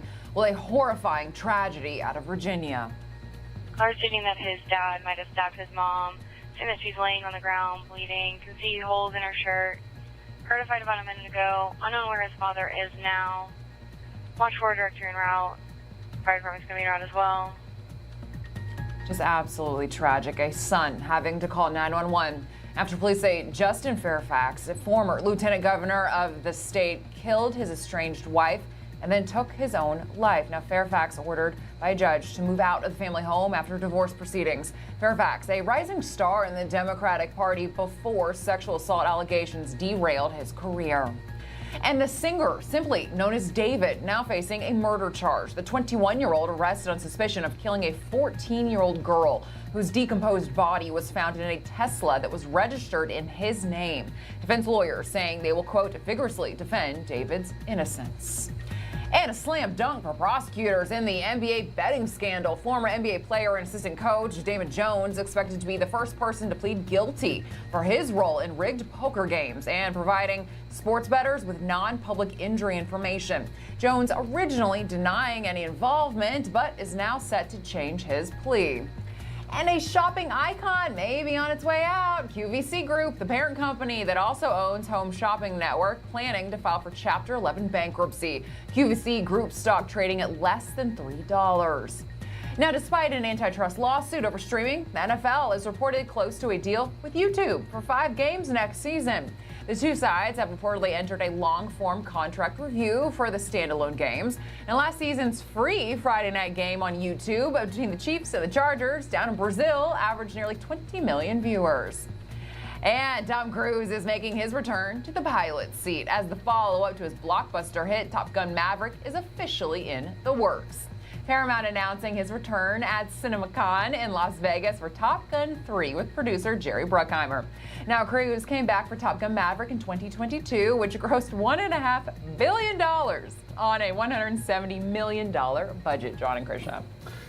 You know, Alex, QVC brought back memories. My dad was never a big shopper. Yeah. Until he retired. With not much to do, going through the channels in the middle of the night, and next thing you know, boxes started being delivered. So I think they missed my dad. That's what it is. It was your dad keeping them alive. I mean, it's dangerous. Yeah, you make those calls, you sit late at night, but again, with all of this online stuff, you can just sit. It takes 2 seconds to do it on your computer. I'm surprised QVC lasted as long as it actually has, but it's been end of an era. Yeah. Well, speaking of QVC and shopping, The Devil Wears Prada is coming back, and it looks like it's going to be a blockbuster season with this Tom Cruise movie out, Devil Wears Prada. I mean, maybe people are going to be going back to the movies, Alex. That's the issue. We needed good movies, and finally, we hopefully will have good movies. I mean, Top Gun Maverick, probably one of my favorite movies of all time. It was phenomenal. It was very pro-America, pro-USA. Yeah, the fact they're going to have a third one is fantastic. And of course, all the ladies are looking forward to The Devil Wears Prada too. That's right. Yeah, let's come up with some new scripts though, not recycling the same scripts with sequels and things of that nature. Yeah. Thanks so much, Alex. You got it. Enjoy your weekend. Thanks, Alex. Have a great weekend. You too. Well, as Americans celebrate a milestone birthday for the country this July, they will enjoy a panorama of flags, fireworks, and summertime fun. Yet also on display is a stark partisan divide in how our presidents think about America, whether our place in history is singular or not, and whether such milestones deserve celebration. As part of our coverage of the run-up to America 250, here is Newsmax Chief Washington Correspondent James Rosen. As president, Donald Trump has unapologetically celebrated American exceptionalism and the Founding Fathers. On July 4th, 1776, America's founders adopted the Declaration of Independence and changed the course of human history. Almost 250 years after our Founding Fathers took one of the greatest leaps of faith in human history. We have the greatest nation anywhere in the world. Yet as America marks 250 years since the colonies formally adopted the Declaration of Independence, breaking free from the tyranny of the British Empire, a partisan divide has emerged in the way our presidents view American exceptionalism and whether celebrations of American history should be qualified. I believe in American exceptionalism, just as I suspect that the Brits believe in British exceptionalism and the Greeks believe in Greek exceptionalism. Emancipation of enslaved black Americans didn't mark the end of America's work to deliver on the promise of equality. It only marked the beginning, because we've not gotten there yet. From the moment we were brought here in bondage in 1619, black life in this country has been defined by hard work. And our labor has generated success stories that deserve to be celebrated. The New York Times series, The 1619 Project, later adapted by National Geographic, sought to replace 1776 with the year African-born slaves first came to the colonies, and to advance critical race theory, which holds that racism, while much diminished, remains embedded in American society. People refer to the 1619 Project as a history, but it's not a history. It really is talking about America today. If it is the fact that 1619 is the center of American history, then America is illegitimate. I think that's an extreme position. Michael Auslin is a historian at Stanford University's Hoover Institution and the author most recently of National Treasure, How the Declaration of Independence Made America. Are the dark parts of our history an asterisk, or are they the central part? This is our history, and those of us today who had nothing to do with most of what we're talking about don't need to be so judgmental on ourselves or on our past, but we must understand it, accept it, learn from it, not whitewash it, but at the same time not use it as some sort of judgment that, quite frankly, we're not in a position to make. One of the earliest executive orders President Trump signed in his second term directed the Smithsonian, national parks, and other federal agencies to stop casting America's, quote, founding principles and historical milestones in a negative light, unquote. Mr. Trump said America's unparalleled legacy of advancing liberty deserves celebration, not, quote, a sense of national shame. Reporting on America 250 at the White House, James Rosen, Newsmax. A lot to look forward to. James Rosen, thank you. Stay tuned. We'll be right back.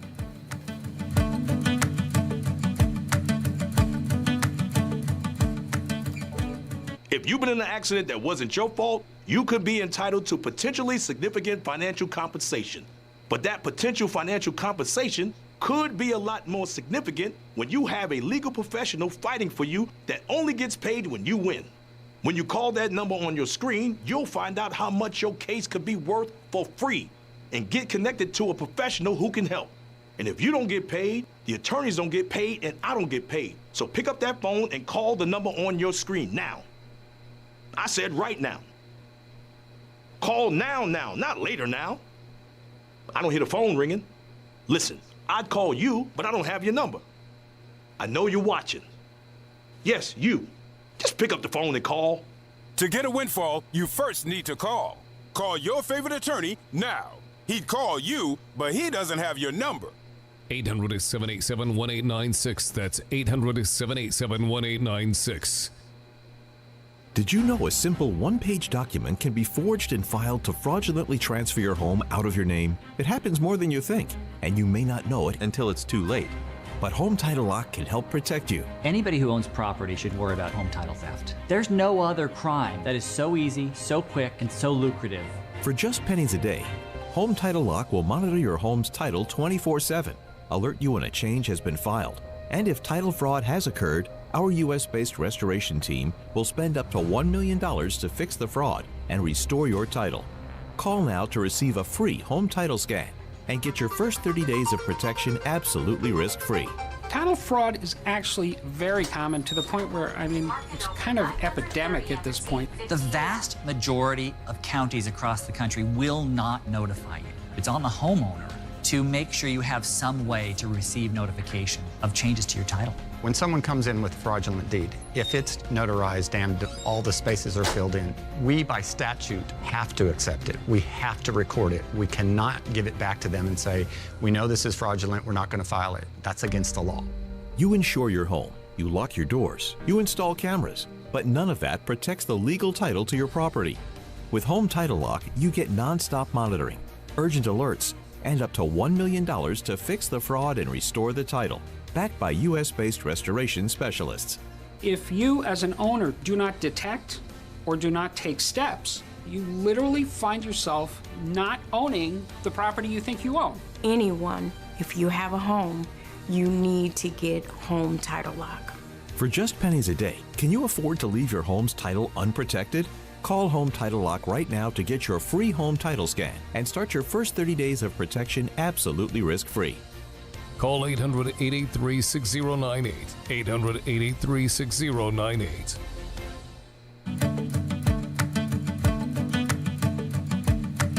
Welcome back. As the U.S. brokered ceasefire between Israel and Hezbollah is now in effect, how are Israelis feeling about it and President Trump's leadership?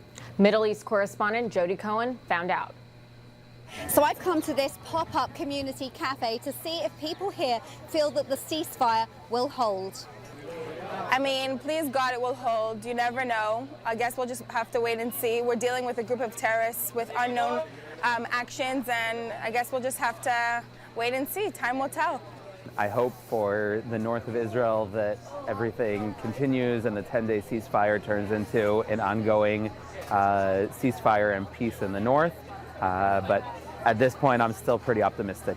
So we think the ceasefire with Hezbollah on this time point is not good for us because if we don't finish Hezbollah diplomatically or with army force, it won't take a long time until we will need to fight again.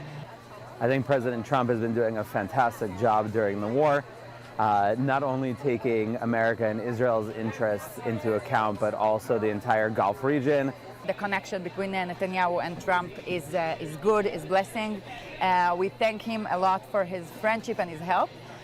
We also need him to remember that the protection, the responsibility for protect the people in Israel is first of all of the army of Israel and the government of Israel. President Trump is an incredible man. He's doing a great job for our country. I truly believe in him. I'm not sure what will come next, but we're behind him all the way. So people here expressing gratitude to President Trump, but uncertainty about whether the ceasefire will stick. Reporting from Israel, Jody Cohen, Newsmax. Thank you, Jody. As we've been telling you, there are signs of calm in Lebanon, and that could have an impact beyond just that front. The pause between Israel and Hezbollah is holding for now. Behind the scenes, diplomatic efforts are building on that. Let's head to Philip Crowther, live in Islamabad.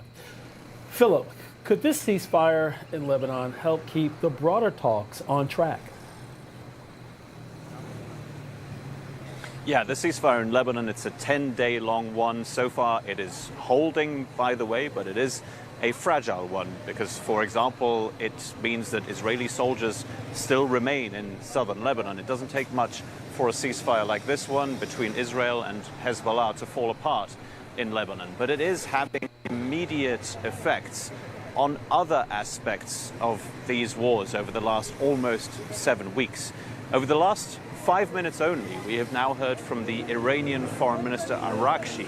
He says that for the duration of this ceasefire between Israel and Hezbollah, the Strait of Hormuz will be open to all commercial vessels.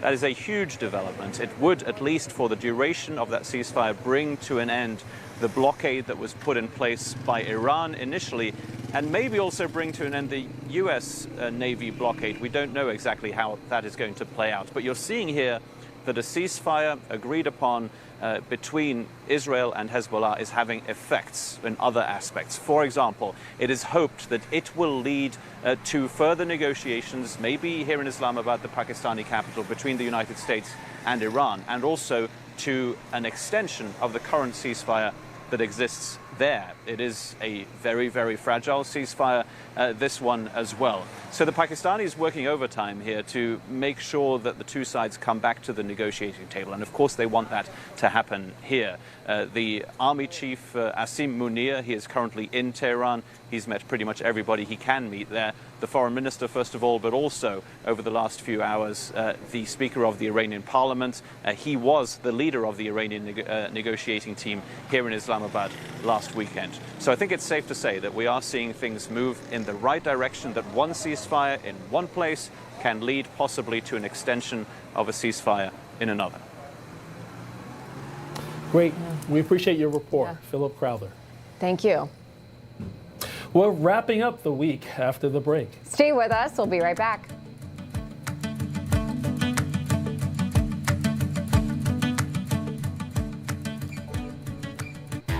Hi, I'm Bianca Della Garza. What I love about working with Newsmax is the relationship we have with our viewers. So smart, so informed, it allows us to deliver powerful analysis, the sharpest viewpoints on the issues that really matter.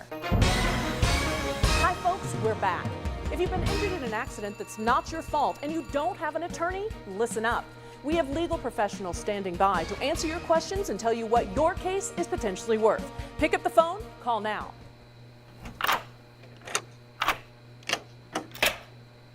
I'm Jonathan Lawson. If you're 50 to 85, I have an important message about security. Write down the number on your screen so you can call when I finish. The lock I want to talk to you about isn't the one on your door. This is a lock for your life insurance, a rate lock that guarantees that once you're insured, your rate can never go up at any time for any reason. But be careful. Many policies you see do not have one. But you can get a lifetime rate lock from Colonial Penn. Call this number to learn more. No, shut up. This plan was designed with a rate lock for people on a fixed income. Ukraine authorities are proceeding with the debt restructuring they have started already. So that's why we're expecting at the end of the program that that is sustainable if we achieve these objectives. Thanks. Thanks. So soft-spoken. Be an overriding factor. What you look at is temperament, learning, background, reputation, whether or not you have those qualities of independence and caution that make for a good judge. Increasingly, you see dissenting opinions in the Supreme Court aren't quite as civil as maybe you might prefer. And is that of concern to you? Yes, it's of great concern to me that our civil discourse, our civic discourse, is not civil enough. Aristotle said that a democracy depends on an open debate where you respect the dignity of those with whom you disagree. He said democracies only live if they are sustained over a period of time by a thoughtful, rational discourse. A discourse in which you respect the dignity of those with whom you disagree. Yeah, I totally agree with that. I'm Alex Rodriguez, and But I'm Jason Kelly. These days, people have disrespectful discord. If you notice, it's always, anytime somebody has some differing opinions, they're always followed by insults and childish playground BS. So, yeah.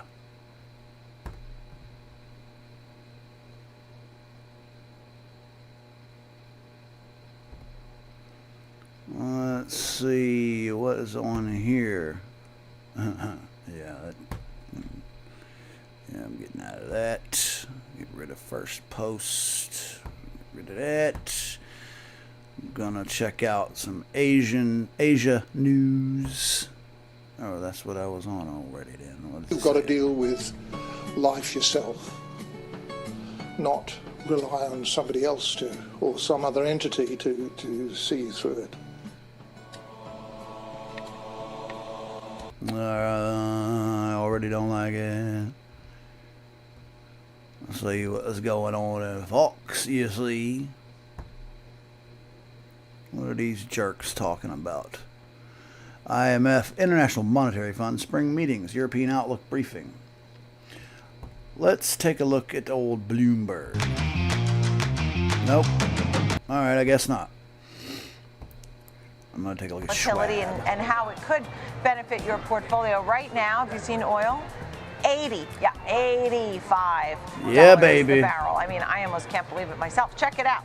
Okay, yeah, in the baby. meantime, records for the S&P, the NASDAQ 100, the Dow Jones Transportation Average, Dead. and the Russell all hit records. Not the Dow Jones Industrial Average, though, okay? That one's not quite there. Here's a look right now, though. Up arrows again. You're going to have 3 weeks in a row of gains. The S&P 500 is up 0.75%. Futures sitting at a level of 71.32.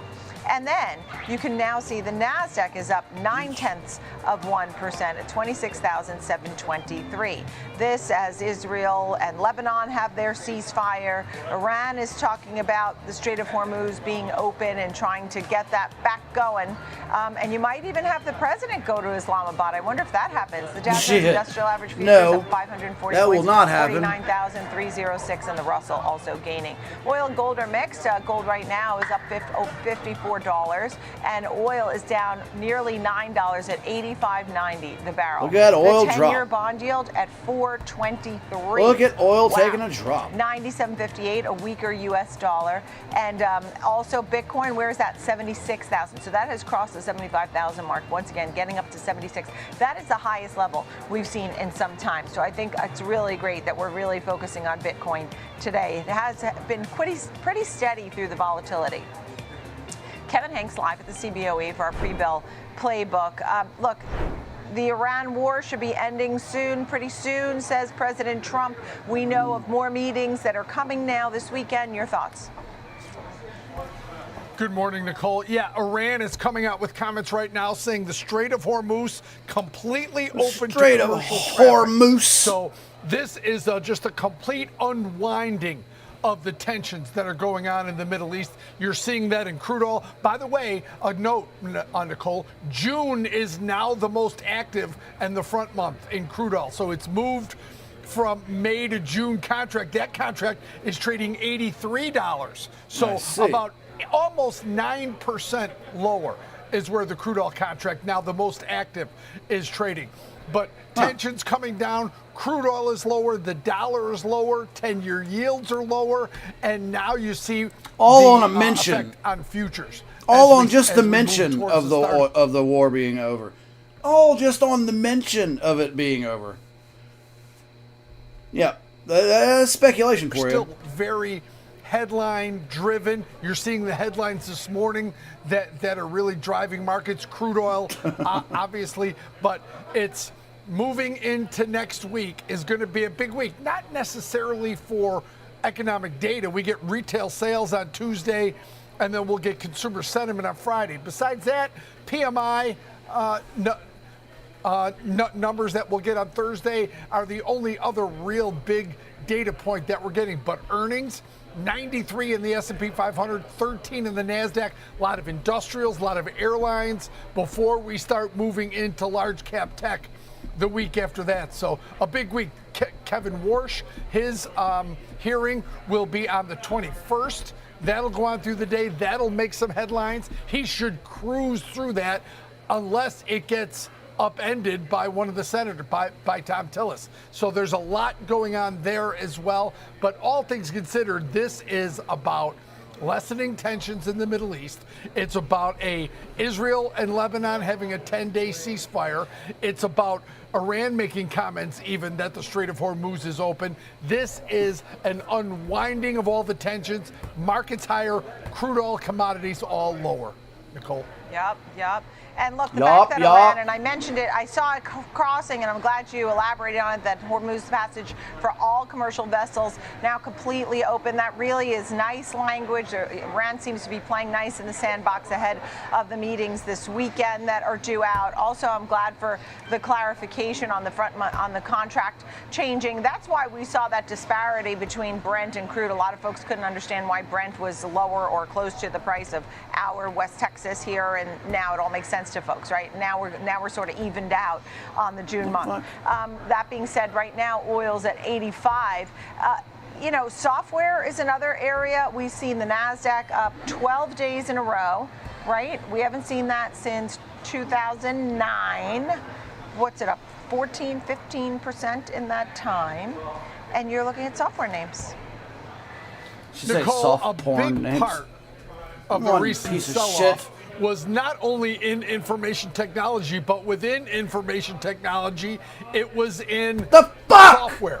And if you look at what happens in information technology and software, it's so many of the key names. Obviously, the biggest one is Microsoft, right? And then once you get into that, it is Palantir, it is CrowdStrike, it is Palo Alto Networks, it is Salesforce. It is all these names that were heavy and now have rallied incredible amounts. Microsoft up 13% just this week. It traded, significantly below. I believe the low was about 472 on Microsoft. It's going to open significantly higher than that now. So the recovery in that sector, remember, we're getting every day we're getting closer to earnings in the Magnificent Seven names. We'll get Tesla early next week, and then April 29th we'll get 4 of the Magnificent Seven names coming out with earnings after the bell. That will be a big day. Obviously, Nvidia is later in May, but the Mag 7, 6 of them are coming out in the next week or so. So finally, we're going to have a lot to talk about. However, I still think that this market is being driven by geopolitics. You see the moves today. You think? Oil, that's what's fueling the markets higher. Crude oil now, I've got it down 9.5%. The June contract trading 82.50. Right now. Big move in crude oil.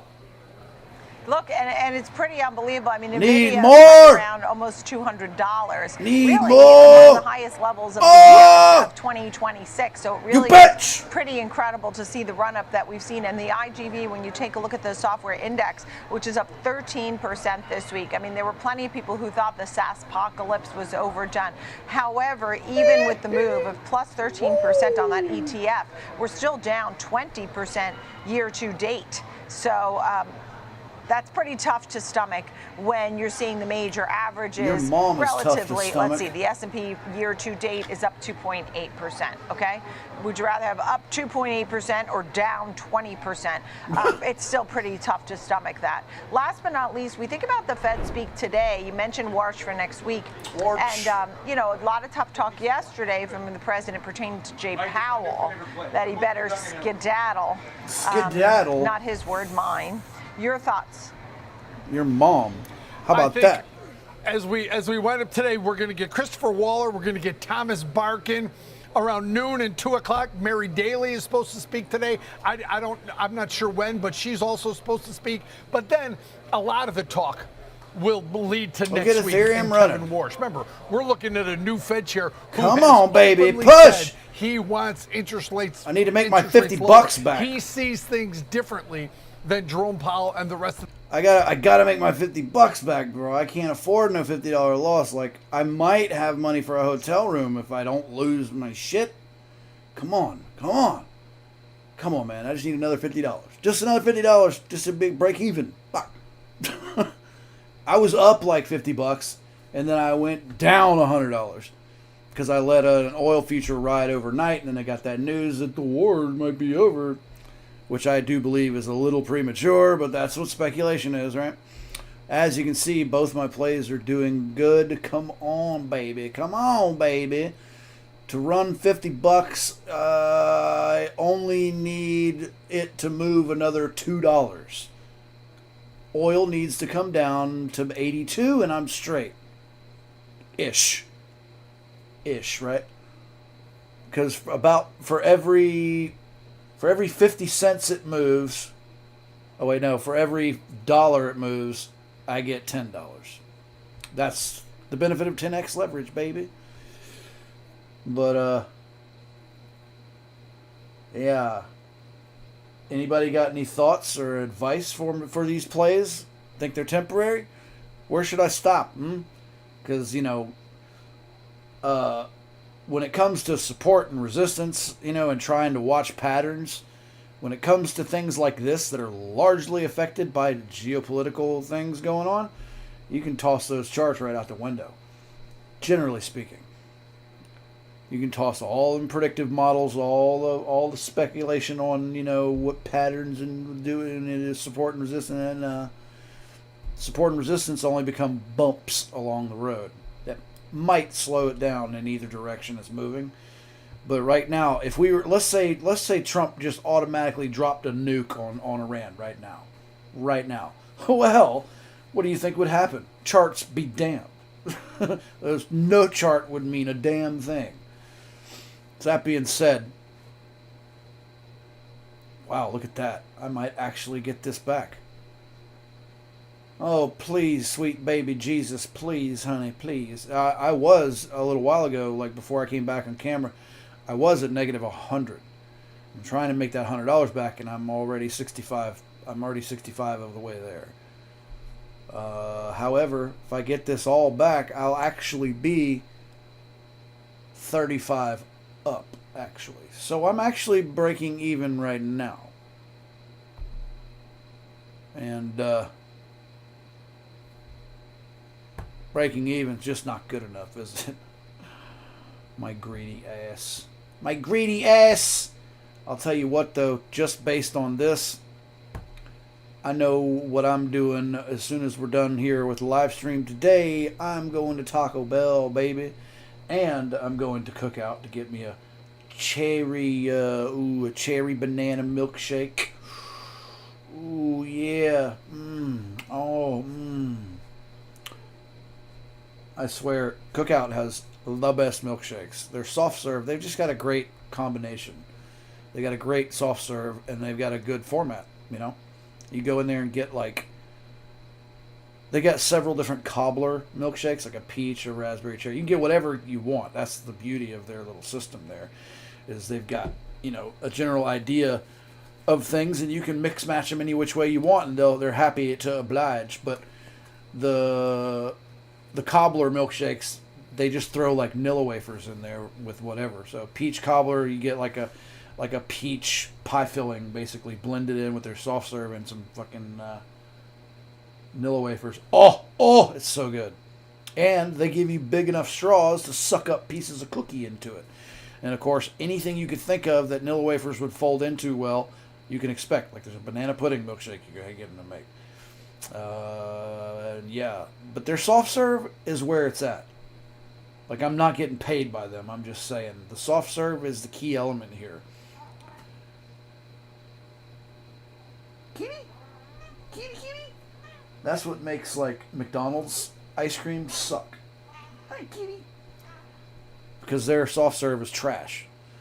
I used to, when I was 16, I worked at McDonald's, and they were right next door to a Chick-fil-A. And I used to, all the time, I would always get people to try both of them. You tell me which one is better. Chick-fil-A nailed it every time. And it's actually the Cookout is very similar to the Chick-fil-A's. It's just on better quality. I think I need to bust out of this future. What do you think? Kitty, hi, Kitty Mears. Hi, good morning, Kitty. Kitty's been underneath the covers all morning long. Yes, little pretty kitty. I love this kitty. She turns 11 this month, along with around when I turn 48. Yes, kitty, yes. My birthday is in about 2 weeks. And I'm going to be sleeping in my car for my birthday, most likely. Isn't that great? Happy birthday to me. I could actually go to a shelter if I didn't have my cat, and there's no way in hell I'm giving up my kitty. I know, kitty. No, I wouldn't do that. No, I sure wouldn't. Look at this. You got to see this.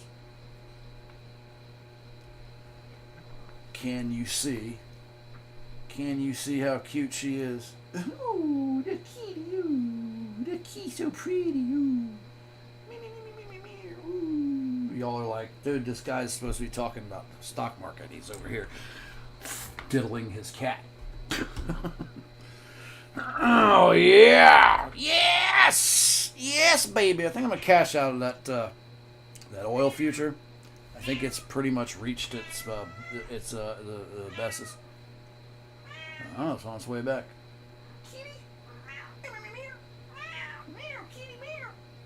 She's very talkative this morning. I was thinking about cashing out of that oil and dumping a little more into the Ethereum future because it seems to be moving a little better. Yeah, let's go ahead and cash out of that. Boom. Profited another $15 a night. I've been pegging that one for a minute. So let's see where Ethereum is. It's nothing really there to slow it down. Let's go ahead and increase my holding there, shall we? Oh, let's go 5 more. Bink. Watch me lose my ass now. I just doubled my holding on Ethereum. Total of 9 contracts. It only needs to move a little bit to move a lot now, because yeah, my notional value is almost an entire Ethereum, so it's almost dollar for dollar.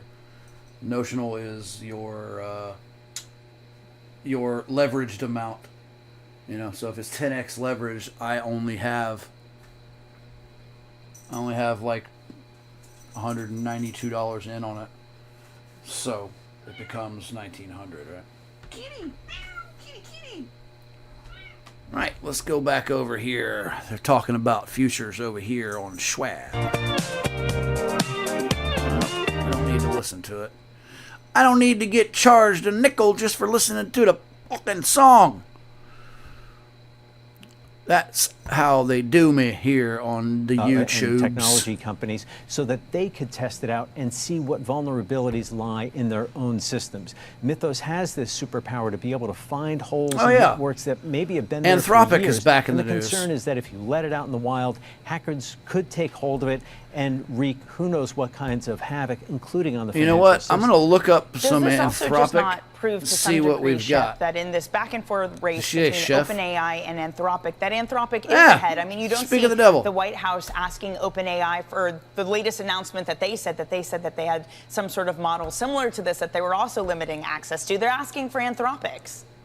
They have been asking for Anthropic, and actually when you speak with federal officials, and I've talked to a number, and our other reporters and colleagues here have as well, they have really embraced Anthropic's Claude as an enterprise tool. They've found it easy to use, and Anthropic just, not just in the U.S. government, has found this toehold on the enterprise level across corporate America as well, for its ease of use and for the way it's been able to integrate with a lot of other business processes. So it was a bit of a shock earlier this year to see the conflict erupt between the Pentagon and the company over the safeguards it had been asking for. Yeah, it was and interesting, OpenAI is wasn't trying it? to catch up in this sense. They are offering their own version of a model that could offer some Mythos-like capabilities, also doing it on a limited release basis. There's also some new information regarding the SpaceX IPO, I just heard. When it comes to this, I'll find that too. The interesting Hey, thing, look though, at my is that, ETH. Sam Altman and OpenAI My really ETH have is up made 12 all sorts of bucks. entreaties, outreaches, Come on, baby. and built It's that another relationship 35. with the Trump administration that we haven't seen Anthropic do.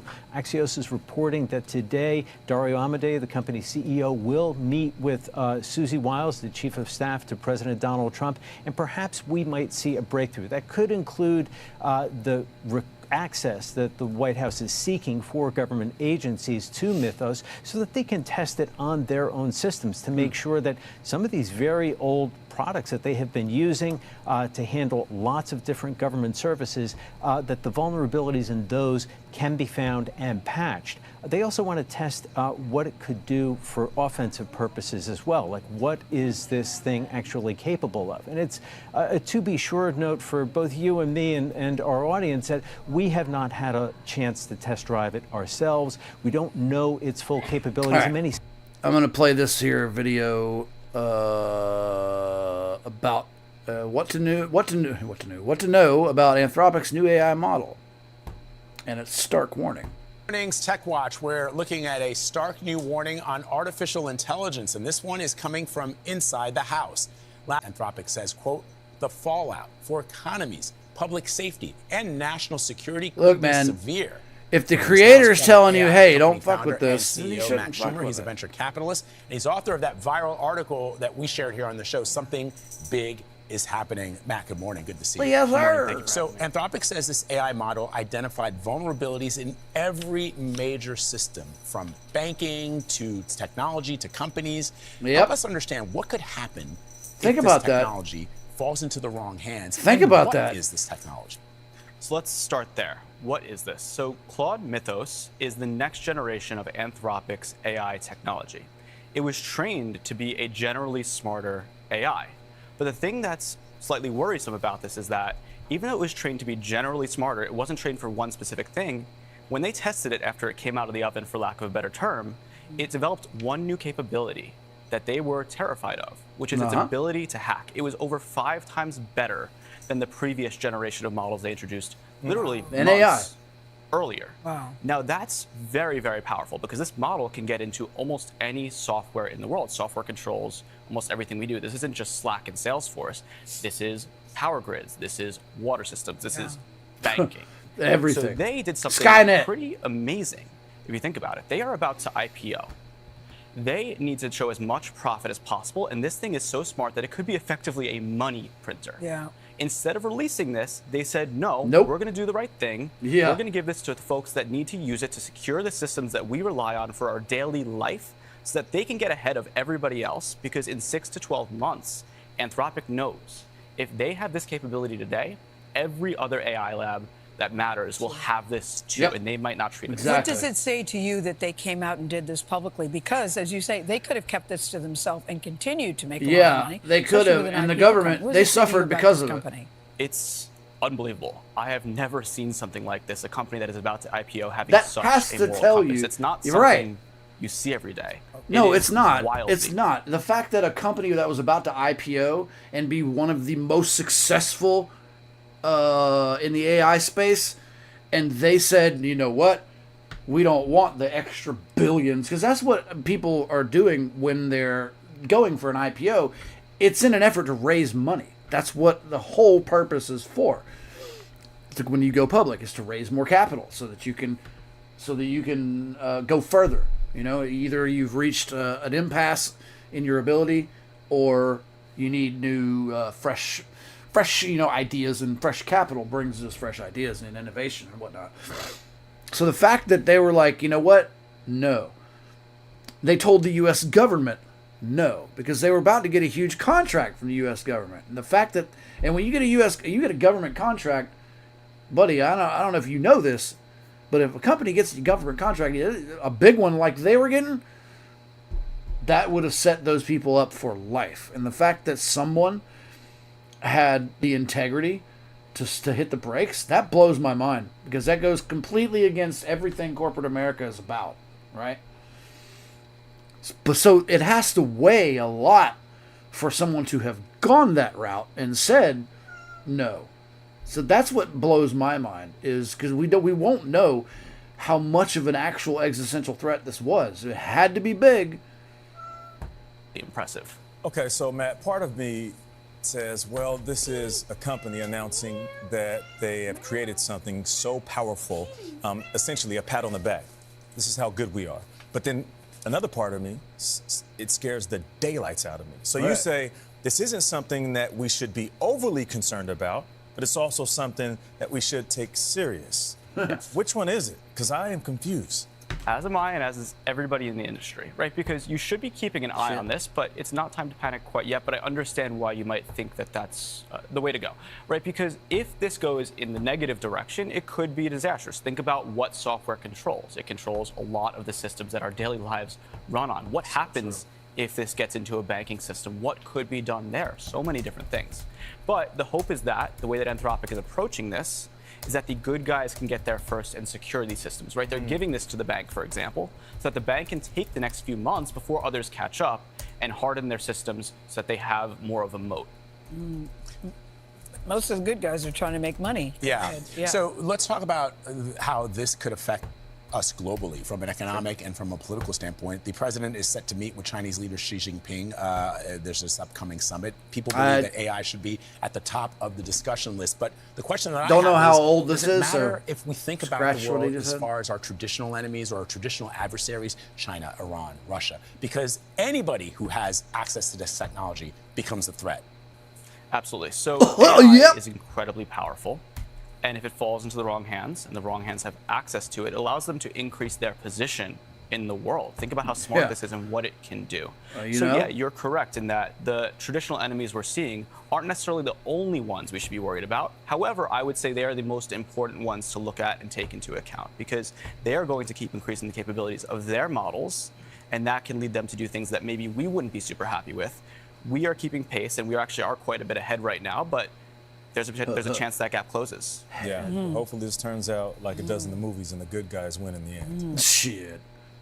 Yeah, so I find the whole topic of discussion fascinating, and you should too, because that's what's up. Now they're back. They are back at it. That's not the recent news, actually.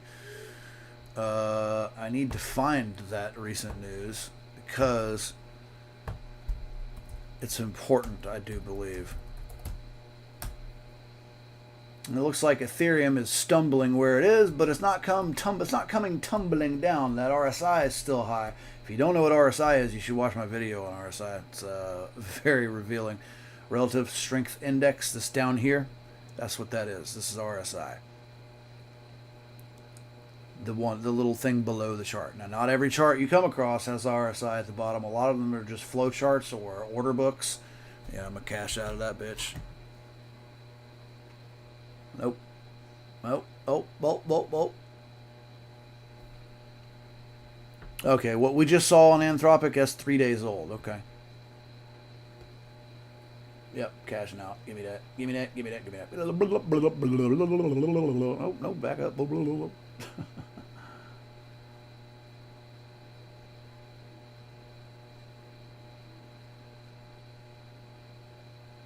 The fact that it's not crashing down leads me to believe I should leave it alone. All right, its new model is too dangerous. We just heard that. Shut up. Just shut up. Just shut up. Meanwhile, my what was $25 profit down to 11. Okay, I guess that was the news. Now, the SpaceX IPO I found very interesting. There was I heard it in the background while I was busy doing other things. Why smart money's staying away. Shut up.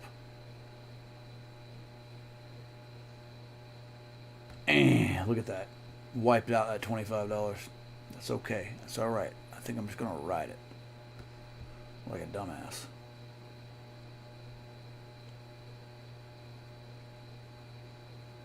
Depending on where it stops. Okay. 4 days. There was something major that I just heard.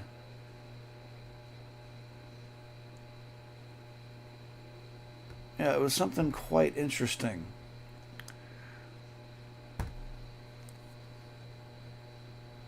Will the SpaceX IPO crash the S&P 500?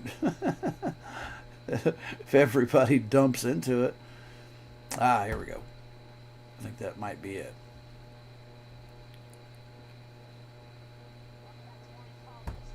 Hang on, you cunt. There we go. I'll just drag it over. There we go. There we go, baby. So that way I can keep an eye on things. Kick that on there. All right. Making Artemis 2 mission sending humans back to the moon, coupled with what's poised to be an historic public offering from SpaceX, signaling escape velocity for the space base and for investors. Take Rocket Lab. Stock's up 2,200% in 2 years. Look at that chart. It's a vertically integrated conglomerate launching small rockets, building spacecraft, conducting hypersonic tests for the government. I spoke with founder and CEO Sir Peter Beck as Rocket Lab unveiled a new electric propulsion-powered thruster for satellites this week. Oh, shit. And also earlier this week. Market opening in less than a minute. My bad. My bad. Stock heat map. Let's go, baby.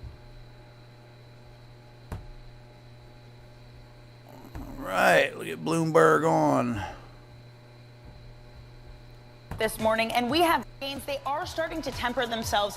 The president boom, market open. Wow. Social post moments ago saying that yes, Iran has reopened the strait, but the U.S. naval blockade does remain in force.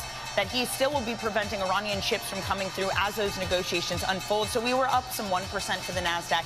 Now we've just taken it off the boil just slightly, but we're still up. Over the reopening bells, capital markets are wide open. We have some IPOs. AVEX, their defense company, I think they're raising around $320 million for their IPO. So not the biggest Look at thing, NVIDIA. but not nothing. I mean, these small companies are able to list. That's great news. Man, NVIDIA is just a powerhouse. Calera, they're an obesity biotech company, also looking at a listing Let's too. look at this. You know, volatility. It's Who just a cares? powerhouse, List your dude. company on the S&P 5 or on the NASDAQ or the NYSE. Let's look at some of the stocks that are moving. Again, the price of oil has been falling. Pretty tremendous hikes. Those shares down 9.25%. Pretty sure that's probably going to continue. Hastings also has plans to step down from the board and. That's probably going to continue just because everybody's got their eyes on the market right now and everything is doing pretty well. Like, that's a lot of green. The only thing is down is energy and Netflix. Even the crypto space for the last hour is okay. All right, so we've got Nvidia doing well as per usual. Broadcom kicking off really well. Broke over the $400 mark this morning. Oh, that's good. Broadcom's a good company. They've been around for a while. Yeah, you see this RSI down here? The yellow is the moving average. The purple is the current. I'm telling you, man, when the RSI is going up, that is a clear indication you just need to watch my RSI video. It's complicated, but it's not. You know what I mean? ST Microelectronics, look at that. A big old nice 6% jump first thing. Well, it says 3%, but that says 6%. All right, whatever. Astronics, one of my favorite named companies. Astronics, that's a killer name for a company. Any company with ass in the name for tronics, Astronics, I just love. Astronics. And of course, back around to Nvidia. Looks like Bastille, interestingly, following Astronics' look. Look at that. Look how similar those charts look. Astronics, Bastille. Oh. Was it not Astronics? Oh, I wanted it to be Astronics. It is Astronics. So look at that. Astronics, Bastille. Astronics reset itself. You see what I'm saying? Ethereum coming down a tiny bit. Look at that, man. Yeah, I should have sold out of that. But it's okay. If it stops right about here, it might continue on once everybody's attention shifts away from stocks, which probably in the first 30 minutes or so of the market opening, that's what you tend to see is everybody focus on stocks. And then around 10 o'clock, most people do the best trading in the first 30 minutes to an hour of market opening. And then after that, you're either chasing a falling knife or, you've got some other strategy going on. But most of those who make lots of money every day in the stock market, that's what they're doing. They're sticking with just the first 30 minutes or so of the market. Silver looking like it's wanting to make a jump up. I've got a video about my prediction of silver. You can watch that one as well. And yeah, overall, a very green day, baby. Green day. All right, let's see what Schwab's saying. It's possible that we see that supply chain disruption start to, go away.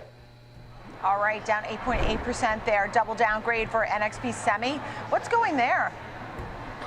Yeah, Mizuho double downgraded NXP to double underperform from outperform. They set the price target at $188, down from $255. They said that NXP's big auto exposure is a headwind in 2026 amid the softer volumes. The firm also said the company has had significant in-house inventory of about $2.6 billion. I want to keep this up at the same time. I think it's, as the note points out, the company has a very large exposure to autos, which makes up about 55 to 60% of their business. The stock is driven heavily by semiconductor demand with autos, EV, and other vehicle production cycles.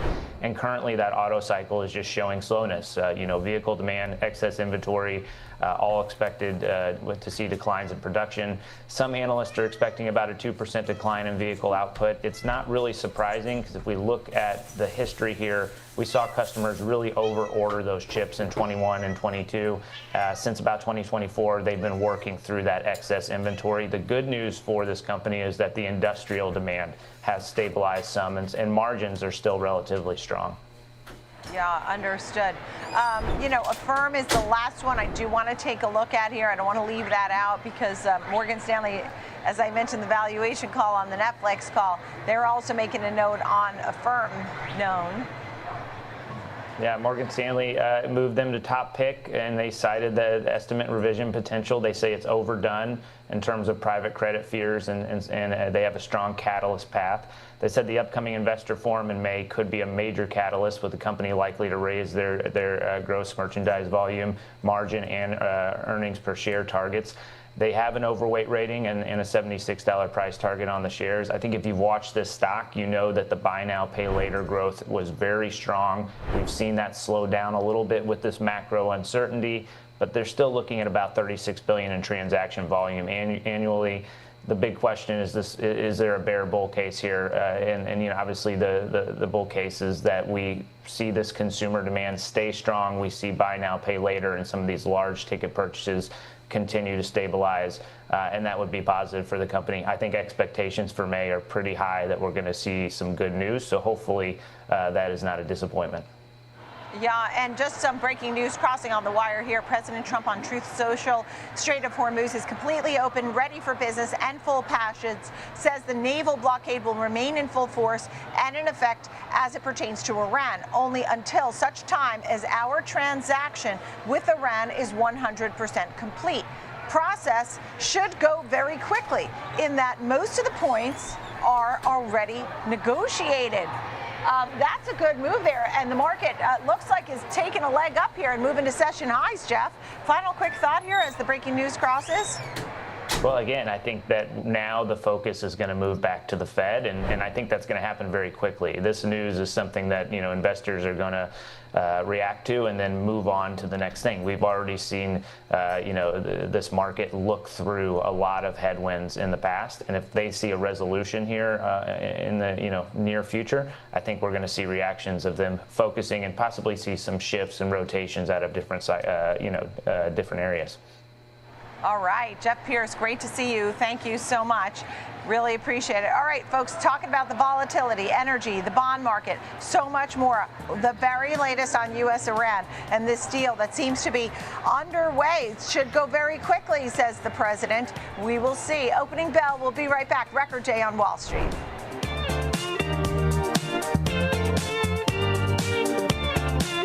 While others recap the news, I help you read between the lines from what's moving markets to what's next with sharp takes and market know-how. Follow me on all social media platforms at Diane King Hall and connect with me on LinkedIn for more.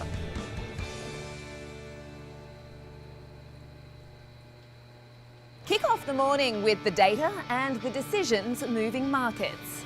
Morning Trade Live breaks down the macro moves driving the price action, from Fed policy to global growth to inflation prints and geopolitical risk. Smart, fast and always live from Wall Street to your screen. Morning Trade Live, where the markets meet the macro, weekdays at 10 a.m. Eastern on Schwab Network. Live insights, actionable data, and market-moving analysis. Schwab Network connects the headlines to the why in real time. Watch free 24/7 at schwabnetwork.com. Welcome back to Opening Bell. We want to focus on fixed income, inflation, the market moves, the moves that we're seeing on the headlines, but how it can affect your portfolio going forward. Nancy Davis, founder, Quadratic Capital, and portfolio manager for the Quadratic Interest Rate Volatility and Inflation Hedge ETF, is with us. And so today now, we're getting some good headlines. The Strait is open, the meeting should go well. What kind of moves do you make when you start to get headlines like this? The market's at the highs. Your thoughts? So there's a lot of reason for optimism. The markets are ripping today. It's so exciting to be on with you today, Nicole, because it's a great day. Like, look, if we do see an end for this war, it's good for humanity. It's good for, there are a lot of reasons for optimism, and that's what we're seeing in the equity market. But looking at the volatility markets, because of so much optimism and because there hasn't been a lot of fear, we see the levels of implied vol, which means the cost of owning protection in your portfolio, is actually lower, significantly lower, even before this news, if we're talking yesterday, than when we started the war. And I think we have to really pivot, as your previous guest, Jeff, said. We're looking at potentially, we don't know when, we're waiting for the banking committee, but potentially a new Fed chair who's going to be more focused on jobs. And we also have this AI boom going on, which could really impact the job market in a negative way. So I think it's prudent for investors to be looking to add inflation protection and add volatility protection. Enjoy your equities, live it up. It's a great thing. It's so exciting today to see the market rally so much. but it's also prudent to be, when everyone is greedy, be vigilant and add inflation, add long volatility strategies, because why not? They're very cheaply priced. And look, we look to the Fed for inflation and rate setting and things like that. We'll have 3 Fed speakers today, Mary Daly, Thomas Barkin, also Christopher Waller. We'll have Warsh's 21st. They have obviously a hearing for him. And so, it's not looking like we're going to get any cuts soon. The Fed rate decisions and the portfolio, how do you affect with that for the rest of the year? Yeah, absolutely. So the expectations for cuts that were in 2026 have really been pushed out.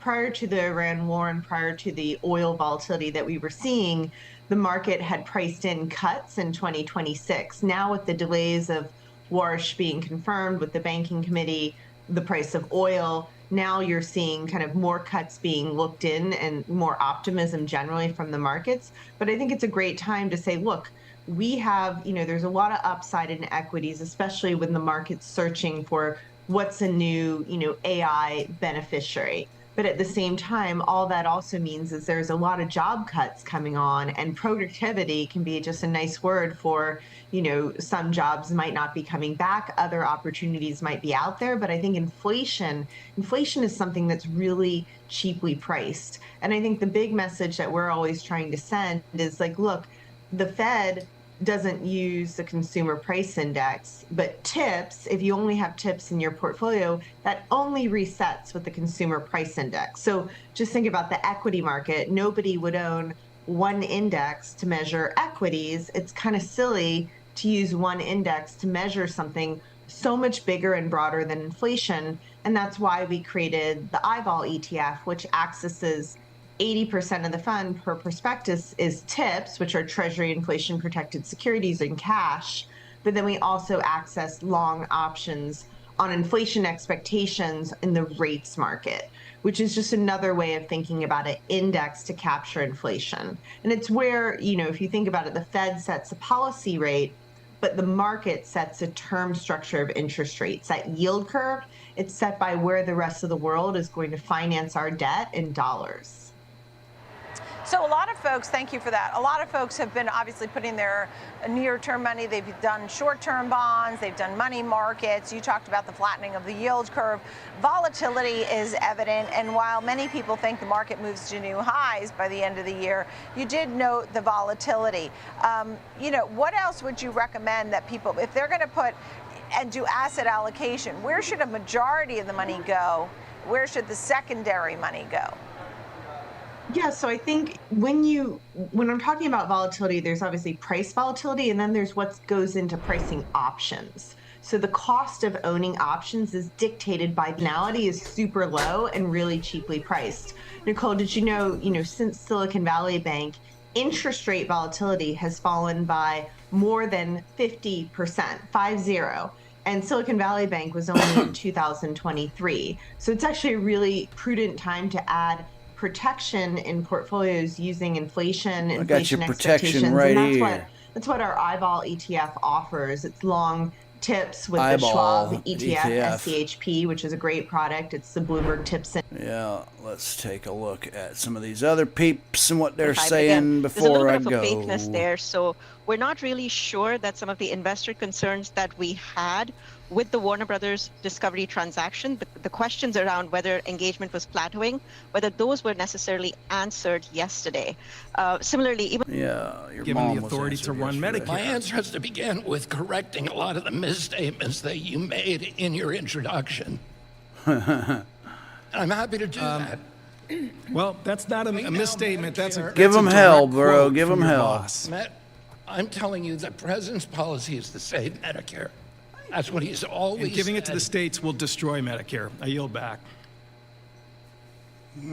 Gentleman yields, and I That's recognize arguable. the gentlelady from North Carolina, Ms. Gentle Virginia lady. Fox. Thank you very much, Mr. Chairman. Mr. Secretary, it's good to see you. We welcome Guys, you to the committee. This is my last stream for a minute because I will no longer be here, staying here. I'm talking to one person, but you probably already know this. I'm going to say it anyway for those that may watch this later. This is the last live stream I'm going to do for market opening such as this. For a minute. It's going to be a minute. Unless something changes magically, but I doubt it will. Monday, I must vacate where I'm at. Me and my kitty. And I'm trying to pull off something to prevent me from sleeping in my car, but I most likely will be sleeping in my car. While I try and get an apartment with a couple of friends of mine. I'm largely waiting on them to try and make this happen. So, yeah, if it doesn't, I'm not going to opt to stay in a hotel room because that would just be an unnecessary expense. Unless it's like a night or two. So, yeah, not that anybody cares. So, yeah, that's it for me. For a bit, I'll still be doing shorts, and when I'm traveling, when I'm not, boxed in, like where I'm staying, when I'm not stuck here, I will probably be making some videos that are not money related at all. Probably just be some sort of traveling type thing where, I'll either film myself driving somewhere, or maybe I'll be in a storm, or, touring somewhere, walking, hiking, something. I'll probably do something along those lines, and then I'll continue to do the shorts that I do every day. But beyond that, it's going to be a minute before I see you guys again, and it's bittersweet for me because I do so enjoy these, even though I'm not very good at it, huh? So yeah, I do appreciate those of you that have watched. It means a lot to me. I have done everything I can to try and get some payout through YouTube and Rumble. They just don't pay enough. They just don't pay enough. Pretty sure I get about a quarter per live stream. More like 15 cents to a quarter per live stream on YouTube, and then on Rumble it's less than that. But I still do it just because I end up having more views on Rumble, oddly enough. I was hoping that somebody would feel nice enough to super chat me something or scan that QR code, but hey, it's all good. I do enjoy myself, so I appreciate everybody's patronage. I appreciate those of you that have stuck around and to watch my garbage streams. I really don't feel like I'm contributing much. I really don't feel like I'm giving anybody anything of any value.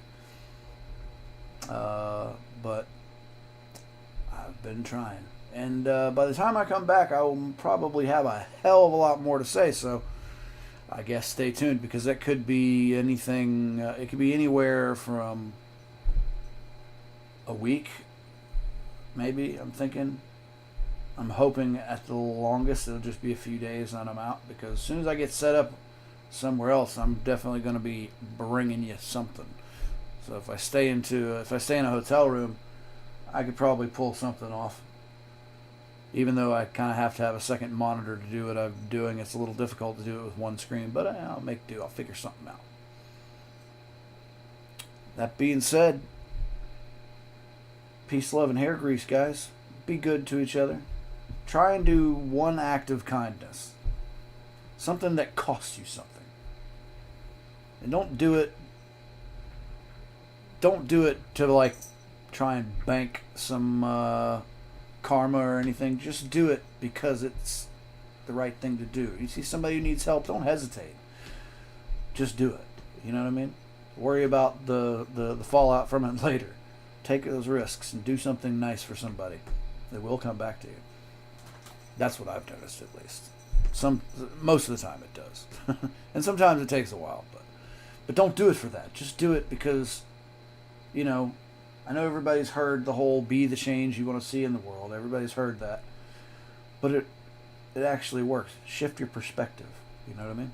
Anyway, I could rattle on about all that forever. Yeah. That's it. Love you guys. Peace, love, and hair grease.